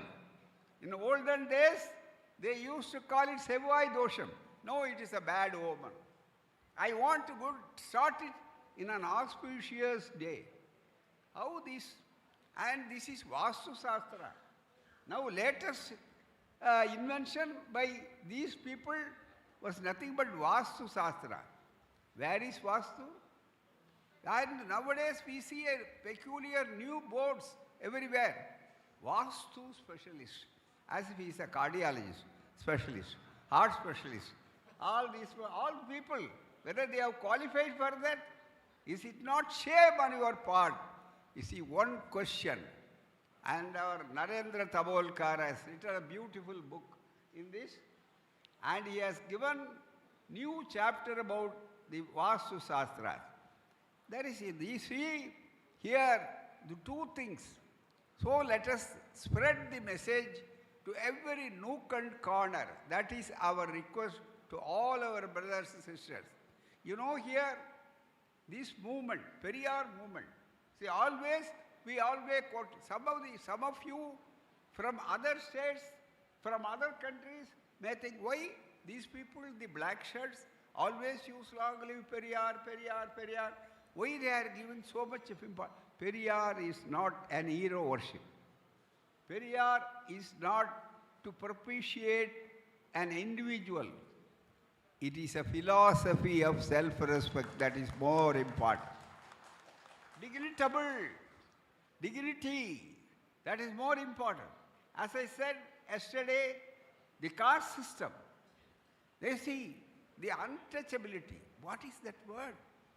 When we go to foreign countries, particularly other countries, when we want to explain about untouchability, it is not easy to make them to understand. They are asking, why untouchable? The electricity is untouchable. If it is touched in a wrong time, it may cost our life, that we can understand. But that is not the case. And more than words then, there are other two words. What is the need for self-respect movement? Why the victories at Vaikam is celebrated by the ministers, by the governments, by the people? Why so much of Satyagraha and picketing was there? And one continued, that was the earliest one, the first in the history of India to fight for the rights of the human beings. That means, so what happened? Nanbargale, Thindamai. Not only untouchable, unapproachable. Unapproachable. What is this unapproachable? You should not come. See, if there is COVID, even then there is a mask. You can approach. Unless doctor approach the patient, nothing would be done. So if you say, no, you should not approach to me, means you will be given a ticket, that's all. You say, life will be ended. But that is not the case. And another thing is, unseeable. What for eyes? Unseeable. Unseeable, nothing is done. So, let all be, is it not savagery? Is it not cannibalism? So why should we human beings are to be detested? They are our brothers and sisters. They are our own kith and kin. Not only they are our own kith and kin, but only because of their toil, only because of their heavy labor, we used to take our food everywhere. But for he is not there, you cannot have your food. But after doing all these things, the paddy, that guy harvests, that guy removes the husk, doing everything. Then you enjoy the rice, you cook it, then boiled rice, raw rice is to be touchable. It has no pollution. But once it is done, it is polluted. Done by a non-Brahmin, by a low-caste people, by other people. What is that?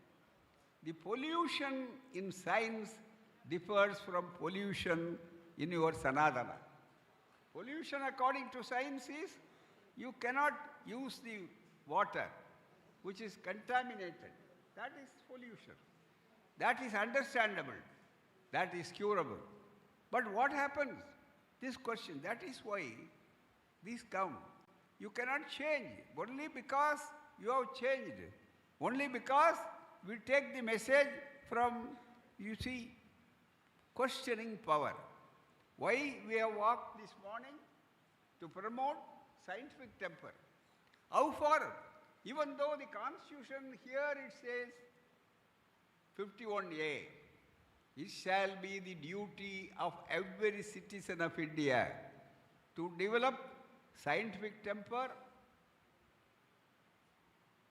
spirit of inquiry, questioning, spirit of inquiry, reform, humanism. All these things. But for these things, can you say, yeah, I cannot understand. You want to take the oath in the Constitution. But in the Constitution, it is the achievement of two forces.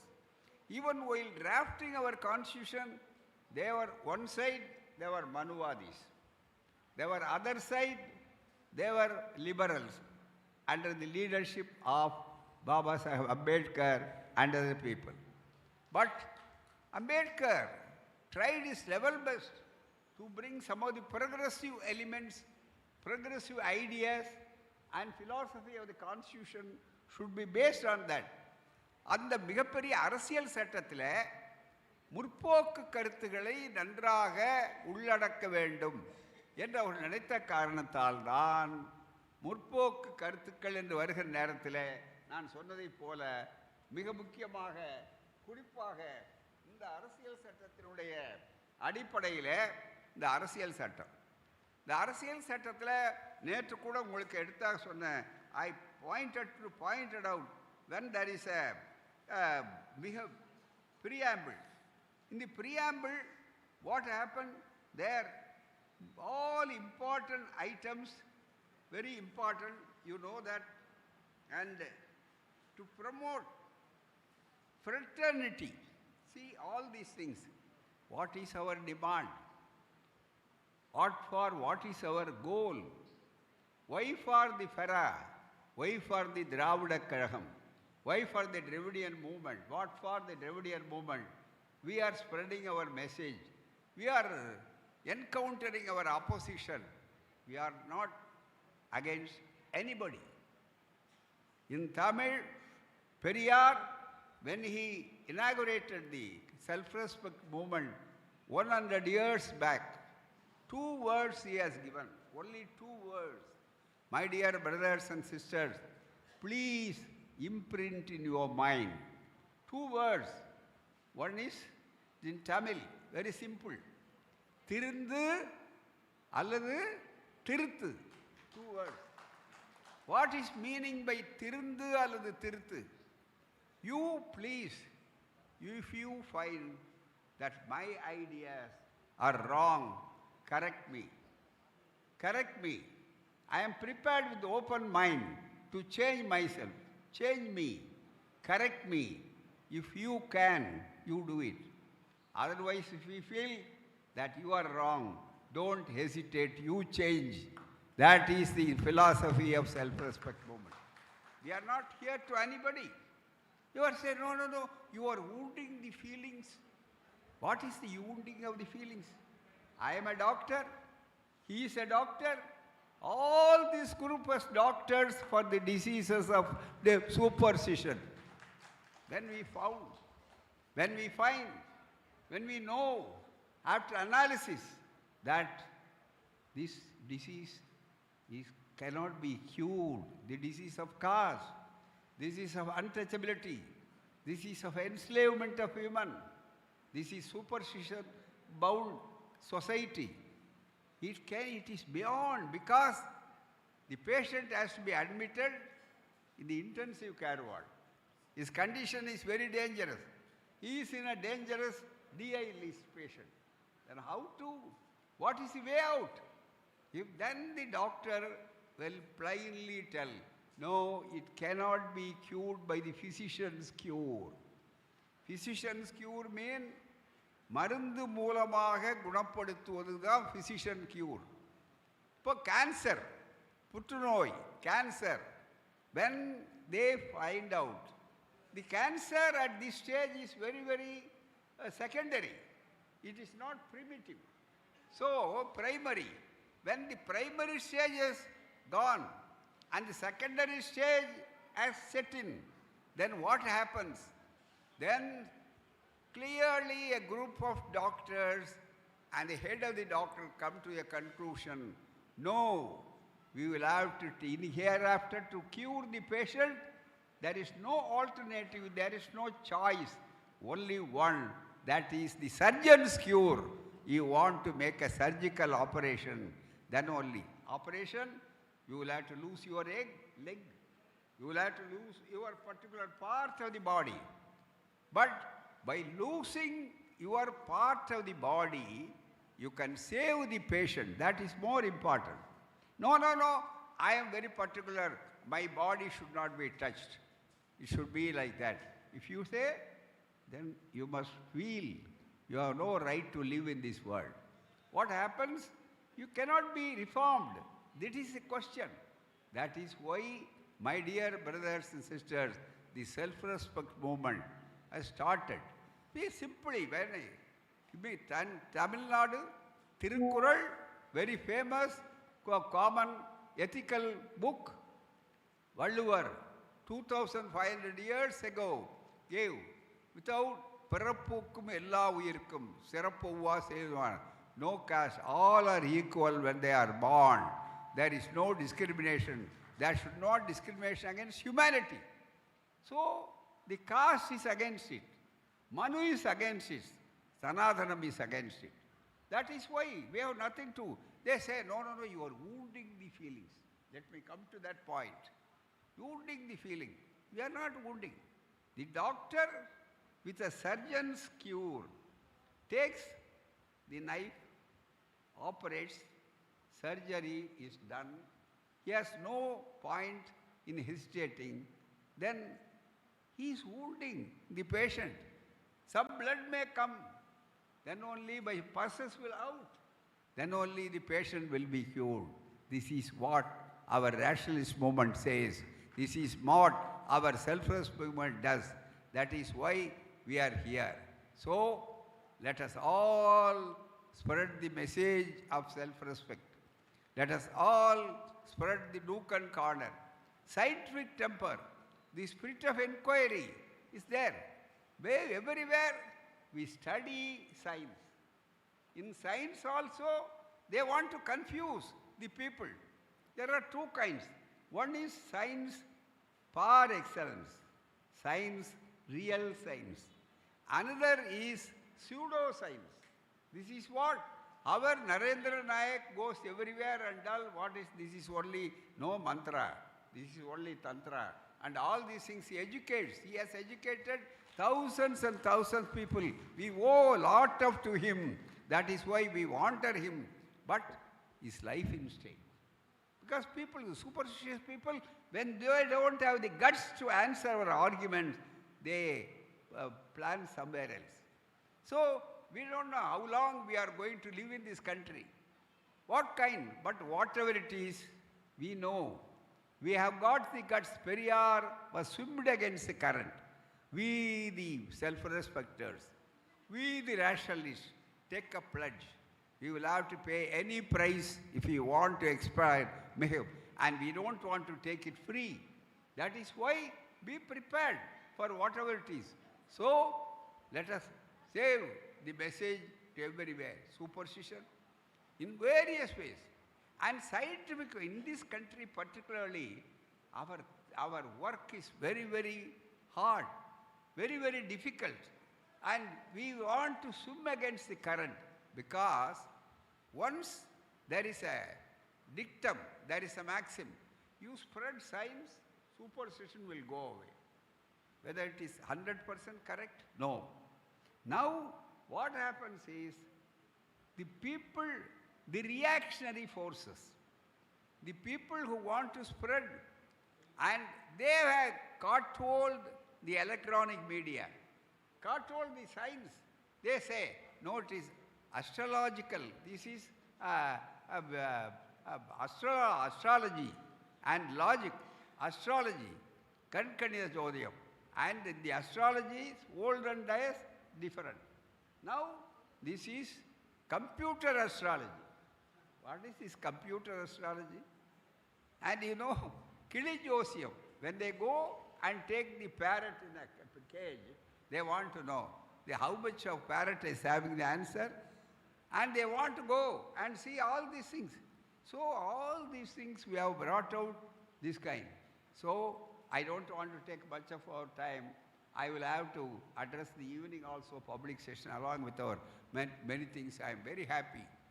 But my dear friends, my dear brothers, sisters, don't have any despair, anything. We are numbers. What is your membership? You are very, very microscopic minorities. You are few. We are many bhaktas. Every festival, everywhere there are lots of people, more than you. You gathered in a very small thing. By that, they want to discourage us. No. The noble laurels will be very less in number. Can they be quantified by that? The educated doctors will be less than the patients. Patients' number will be there. Can you count that number? Thereby, no, hospitals have failed, doctors have failed, we are closing it. Can you say that? No, that is not the problem. That is why let us march forward. Let us spread the message everywhere. Let us be the sacrificers. Even if happens, what happens to our Tabolkar? And you know what Gandhiji and the father of the nation was for earlier Varnashramists. Even though he opposed untouchability, he never opposed caste system. That is why Baba Saheb Ambedkar, Periyar has opposed. But later on, in the evening of his life, after he came to Tamil Nadu, after he has understood the philosophy of social science and social justice, then he asked the Brahmins, the monopolies, social monopolies, asked them, why you are doing this one? You see, you have Vedam Odudal, Vediyar Kazhagi. According to Varnashrama Dharma, you will have to do only the chanting mantras. Why you want to be a medical doctor? Why you want to be an engineer? This question, the answer was 3 bullets by Kodse. This was an answer. You know that? How? The Sanatanam, they are saying, you want to openly said, I want to protect my religion. I want to protect my Hindu religion, Hindu rights. And he was against it. That was an open statement given by Godse in the court. You know that? How when Baba Saheb Ambedkar was insisting upon the separate electorate for the depressed people, for the scheduled caste people, which was given with the then British people, they were ready to give that demand, accede to that demand. But Gandhi started his fasting unto death by there. And thereby, everybody was to know, you must save Ambedkarji, you will have to save the life of Gandhiji. That is why you please give up your demand. You accede what Gandhi's terms and conditions. That was the earlier history. Then, to save Gandhi, he has conceded and he has given compromise with his principle there. But then it was Periyar who said, more than one person's life, it is very important to save the dignity of so much of our untouchable brothers who were denied thousands of thousands. That was the telegram sent by Periyar. But Ambedkar, being humanized, he said, no, Gandhi's life is worth. That is why I am conceding this one. But Gandhi saved, Ambedkar saved Gandhi. But what happens? The fanaticism, religious fanaticism took the life, costed the life of Gandhi. What is Sanatanam? What is anti-Sanatanam? This will prove. This is one. That is why, my dear brothers and sisters, carry the fight. Let us all be in one mission. And missionaries were there like Periyar, like Ambedkar, by all our rationalist friends and the martyrs, like all those who are ready to give. That is why when you return, go with a spirit, go with a determination. The will, we will have to preserve, whatever may be. I will spread the message of rationality, message of self-respect, message of everything. It is like a medicine.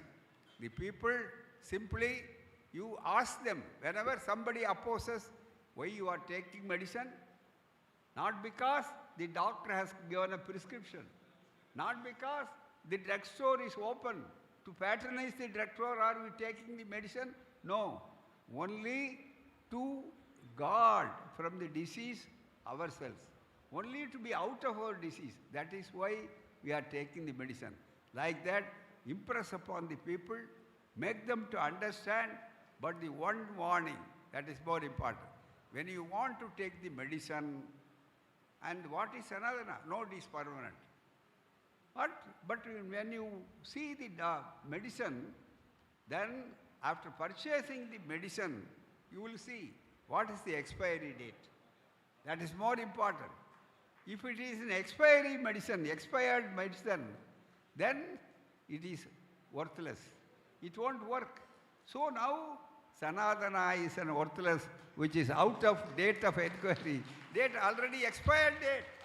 Because it changes. Even for a small medicine, if it is within the time limit, how could you say everything is permanent? Nothing is changed. Whether it is reasonable, whether it appeals to a reason, that is why, my dear friends, let us carry the message. Even if we want swim against the current, we will have to say, that is why the dignity of the individual, how to protect the dignity of individual, that is one word to protect the dignity of individual is self-respect. சுயமரியாதை என்பது நம்முடைய அழிவை அவமரியாதையை போக்கிக் கொள்வதற்காக என்பதுதான் பெரியாருடைய கருத்து. அதையே நீங்கள் செய்திகளாக கொண்டு வருங்கள். வந்த உங்களுக்கெல்லாம் நன்றி. பெரியார் உலகத்தை பார்த்தீர்கள். புது உலகத்தை நாம் உருவாக்குவோம். அந்த உணர்வுக்காக நீங்கள் கேட்டதற்காக வெற்றியை நோக்கி அடைவோம். பெரிய அளவிற்கு 100 ஆண்டு காலத்தில் இப்படி ஒரு வெற்றியை எந்த ஒரு இயக்கமும் பெறவில்லை. பெரியார் ஒரு தனி மனிதராகத்தான். Periyar started this movement only in a single individual. He was not discouraged. He was an optimist. We, the rationalists, are optimists. We are not pessimists. We will win, even though the battles we have already won. But war is yet to be won. War is ultimately to be won. சிறு சிறு களங்களில் நாம் வெற்றி பெற்றிருக்கிறோம். முக்கியமான அந்த யுத்தத்தில் இறுதி வெற்றியை நாம் பெற்றாக வேண்டும். அதை நோக்கி நடப்போம். வாருங்கள், வாருங்கள். Let us march forward. Let us hold the pledge. Let us hold our flag. Let us hand over the torch of reason to our youngsters, to our women folk. From the equality, they will have to promote to the empowerment. That is our aim. Thank you very much. Long live Periyar. Long live self-respect. Last but not least, one thing I will have to show you. This is a new book, The Search for Self-Respect, by a medical doctor, Maxwell Maltz. It is not a movement like ours. In America, when it was published, the first time America, which is supposed to be a developed country, first search for self-respect. They are searching for self-respect after 100 years. Whereas Periyar has started the movement self-respect some 100 years back. So we are ahead of 100 years. America is behind the 100 years. That is why we must legitimately be proud of it. Let us win the self-respecters. We, the self-respecters, will hold the flag. Doing it. Thank you very much.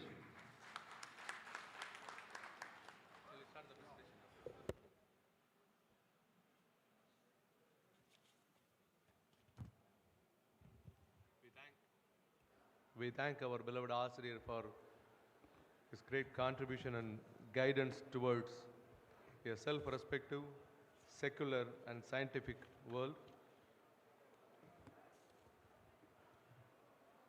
Now I request Mr. Sajid to give more details and throw some light on the memorial to be erected in the name of our beloved U. Kalanathan. I request all the delegates to be seated. அன்பிற்கினிய தோழர்களே, அருள் கூர்ந்து இன்னும் ஒரு 5 நிமிடம் இருக்கையிலே அமர்ந்து ஃபிராவுனுடைய மேனாள் பொதுச் செயலாளர், நெடு நாட்களாக பகுத்தறிவாளர் இயக்கங்கள் இந்தியா முழுமையும் மிகச்சிறப்பாக நடைபெறுவதற்கு தூண்டுகோலாக அமைந்த பெருமகனார் ஐயா யு கலாநாதன் அவர்களுடைய நினைவு அமைப்பது தொடர்பான ஒரு காணொளி உரை சிற்றுரை இங்கே இருக்கிறது. 5 நிமிடம் நம்முடைய தோழர்கள் இருக்கைகளை அமர்ந்து இந்த நிகழ்வை கேட்டு சிறப்பிக்குமாறு அன்போடு கேட்டுக்கொள்கிறோம்.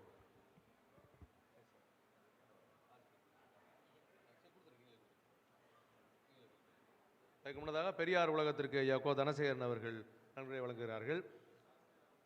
கீழே போயிடலாம்.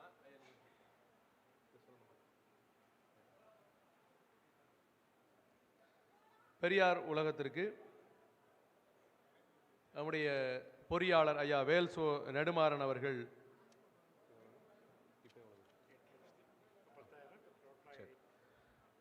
ரூபாய் 10,000 நன்கொடையாக வழங்குகிறார்கள். ஏற்கனவே அவர் இதனையும் சேர்த்து ரூபாய் 8,90,000 தன்னுடைய பங்காக நன்கொடையாக வழங்கியிருக்கிறார்கள். 10,000த்திற்கான நன்கொடை காசோலையாக வழங்கப்படுகிறது.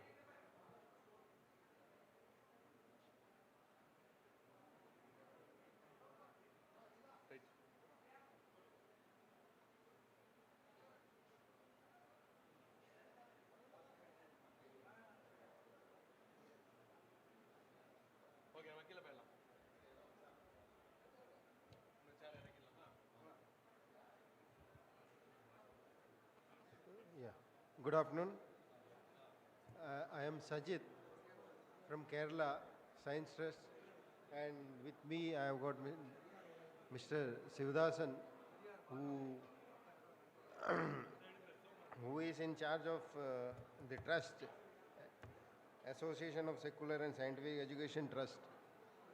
As you all know, Mr. U. Kalanathan passed away on March 7th. So we, friends of him in Kerala, have planned a social cultural complex. For that, we have named it as Nelayaram. Kalanathan Master's wife and son is part of that. The project is actually planned next. This is in association with, this is the asset is in charge of it. They have got a plot in next. We are proposed a socio-ecological complex in the name of U. Kalanathan Master. The place is in next. It's in Pattambi in Palakkad district, bank of Bharatiya river. Next, the facility will have seminar, conference hall, training centers, books. The seminar facilities, training centers, science research center, counseling centers, and common kitchen, and a lot of other features. Next, this is the project which we have got approval from. Next, the planning of the project will take 2 years, approximately 2 years. In the land of, it's 36 cents of land. Next, we have opened a bank account for the starting the construction. Next, this is the working committee meeting. Kalanathan Master's wife was there, and son and wife were there when the formation of this committee. Next, advisory committees, we have formed 2 committees. One is advisory committee, the other one is a working committee. In the advising committee, Kalanathan Master wife is there, and our FIRA president is there. Actually, a lot of organizations in Kerala related to Rationalist Association are invited, and it's more of a similar like FIRA, Federation of Rationalists, who were friends of U. Kalanathan. So it's not a single association work, but it's a group of, we want representation from everyone from Kerala are in the board. We wanted more people from India, that is from other FIRA members, should also join us in this. Next, this is the working committee members. Next, this is were committee members other than those who are in working committee. We have made a 51 members committee who is looking after this, and we are ready to add anyone who is interested to join it, because the more the people we have, the more faster we can complete this project. Next. So thanking you. This is the thing. Next. So we'll request everyone possible to donate or help us in bringing this memorable thing. Next. Thank you all. Okay.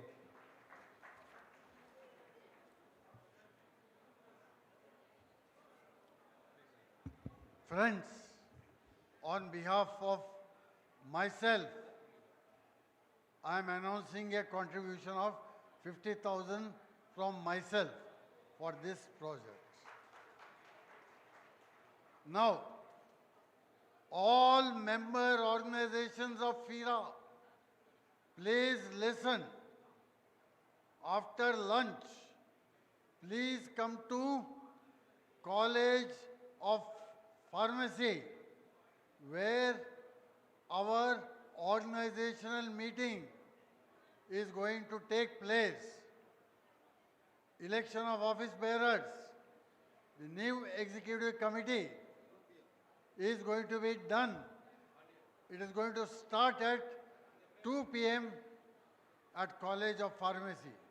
Please do come.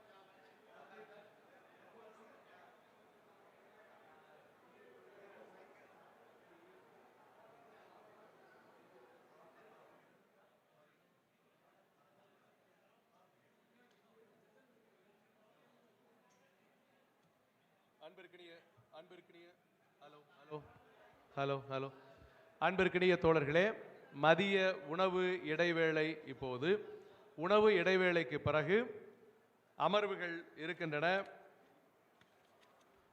நேற்று முதல் இங்கே விவாதிக்கப்பட்ட 4 தலைப்புகளில் இன்னும் நம்முடைய பெருமக்கள் பேச இருக்கிறார்கள். தமிழ்நாட்டிலிருந்து எஸ்.என். அன்புமணி, இளவரசி சங்கர் பாண்டிச்சேரியிலிருந்து, சிபிராஜ், சபீர் மோகன், பிரெயின் ஆடம்ஸ் ஜான், வழக்கறிஞர் ஸ்வப்னா சுந்தர், பேராசிரியர் மூசு கண்மணி உள்ளிட்டோர் தமிழ்நாட்டிலிருந்து உரையாற்ற இருக்கிறார்கள். புதுச்சேரியிலிருந்து நல்லையன் நடராஜன், அதே போல கேரளாவிலிருந்து பாபு பெத்தோவன், உத்தரகாண்டிலிருந்து மதன் சிங், ஹரியானாவிலிருந்து பர்வீன் ரதி உள்ளிட்ட பெருமக்கள் உரையாற்ற இருக்கிறார்கள். இந்த அமர்விற்கு பெரியார் மருத்துவ குழுமத்தினுடைய இயக்குனர் மருத்துவர் இரா கௌதமன் அவர்கள் தலைமை ஏற்க இருக்கின்றார்கள். திராவிடர் கழகத்தினுடைய தலைமை செயலவை தலைவர் வழக்கறிஞர் அம்மா வீரமர்த்தினி அவர்கள் அதனுடைய தொகுப்புரையை வழங்குவார்கள். இது பொது அரங்காக நடைபெறும். In parallel, an organizational session 2 will be conducted at Periyar College of Pharmaceutical Sciences, Professor Narendra Nayak will chair that session, and representatives of affiliates of FIRA, they will participate in the event. National Secretary of FIRA, Dr. Sudesh Goderao, will coordinate that event. General Body Meeting of FIRA